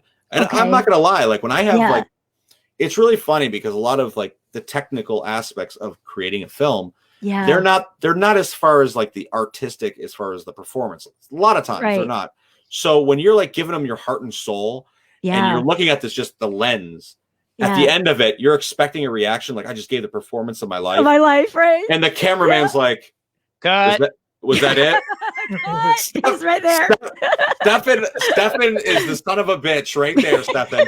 Is that You know, you? I'm like crying in scenes, like looking up to the sky, like, oh God. And then like after I'm done, Stefan's like, was that it?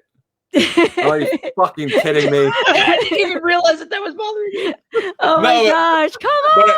No, but I'm saying like even I get self-conscious in front of the lens because it's the Yeah. person behind the lens that might, it's not like performing in front of like two people on stage. It's like Right. a world, Yeah. but that's a Yeah. great Yep. quality. And I was just looking I- at the I- time wise. I'm like, is this where I cut? You know, is this where I go? I actually had a few people it actually was on my OnlyFans video, so you gotta check out the vampire one. Gotta be over 18, although it's locked. They felt like I was looking at them. They're like, I feel like you're in the room with me. And I'm like, that's what I was going for. So cool. You know what I mean? I was talking to that camera, I was looking at that camera. You look at me like I'm talking to you. You know what I mean? I don't know where I'm looking now because I'm looking at my camera, but I don't know how this is like showing up on here. But yeah, it's like when I look when at the you have camera, the creepy contact lenses, I just saw your Facebook profile. Like that looks these really are cool. my real eyes. Yeah, I love contact lenses, but these are my real eyes. I have green Yeah. eyes. But yeah, just something about the camera, and not only like I don't even like see it there. I like, it's almost like I am talking to you. Like the camera right now that I'm looking at you. So I don't know, it's just really big. But then the aspect of how it's made, how it functions is also intriguing to me as well, which might be a little nerdy, but I like that too. Me too. Trying to figure out the concept of this little camera, and it does so much, with the ISO and with which is light stuff, and with like just the lens, the different lenses, and it's just it's amazing. Sorry, I'm getting geeky on y'all, but it's just really amazing. I still Again, got so two much. filmmakers. I don't know a lot. When it comes to the camera, but I'm intrigued by it, and I do love it and respect it. Me too. So Yeah. listen, people, respect the camera. Do not bully. If you see something, say Stand up. something. Live out your dreams. It's not about the money. It's not. About We've the learned a money. lot tonight. Okay. Yeah, it's not about the It's money. it's been a really inspiring episode. So I want to leave it on that note. Yeah, Raven, thank if you got anything else you want to let our audience know to find you, might repeat wherever they can find you again. You can find me if you want to find a whole lot of me. Go to OnlyFans at It's Raven Wednesday, YouTube Raven Wednesday, Instagram Raven_Wednesday, and where else am I? Oh man, I feel like I'm everywhere. Beware. Yeah, just look me up. It's always Raven Wednesday. So yeah, Awesome. All right. Thank you so much, Cool. Raven. It's been a check pleasure. out my YouTube channel too. Subscribe, like, comment. Yeah, Show her some love, people. show me some love. do. Yeah. Hi, Raven. Thank you. Thank Thank you. you so much, Stefan and Charles. I love you. Have a good night, guys. Well, that's it for this episode of the Thursday Exchange. Join us next Thursday. We're going to be changing the gears on you people. We're going to change them, and you better get ready, okay? Hold on tight.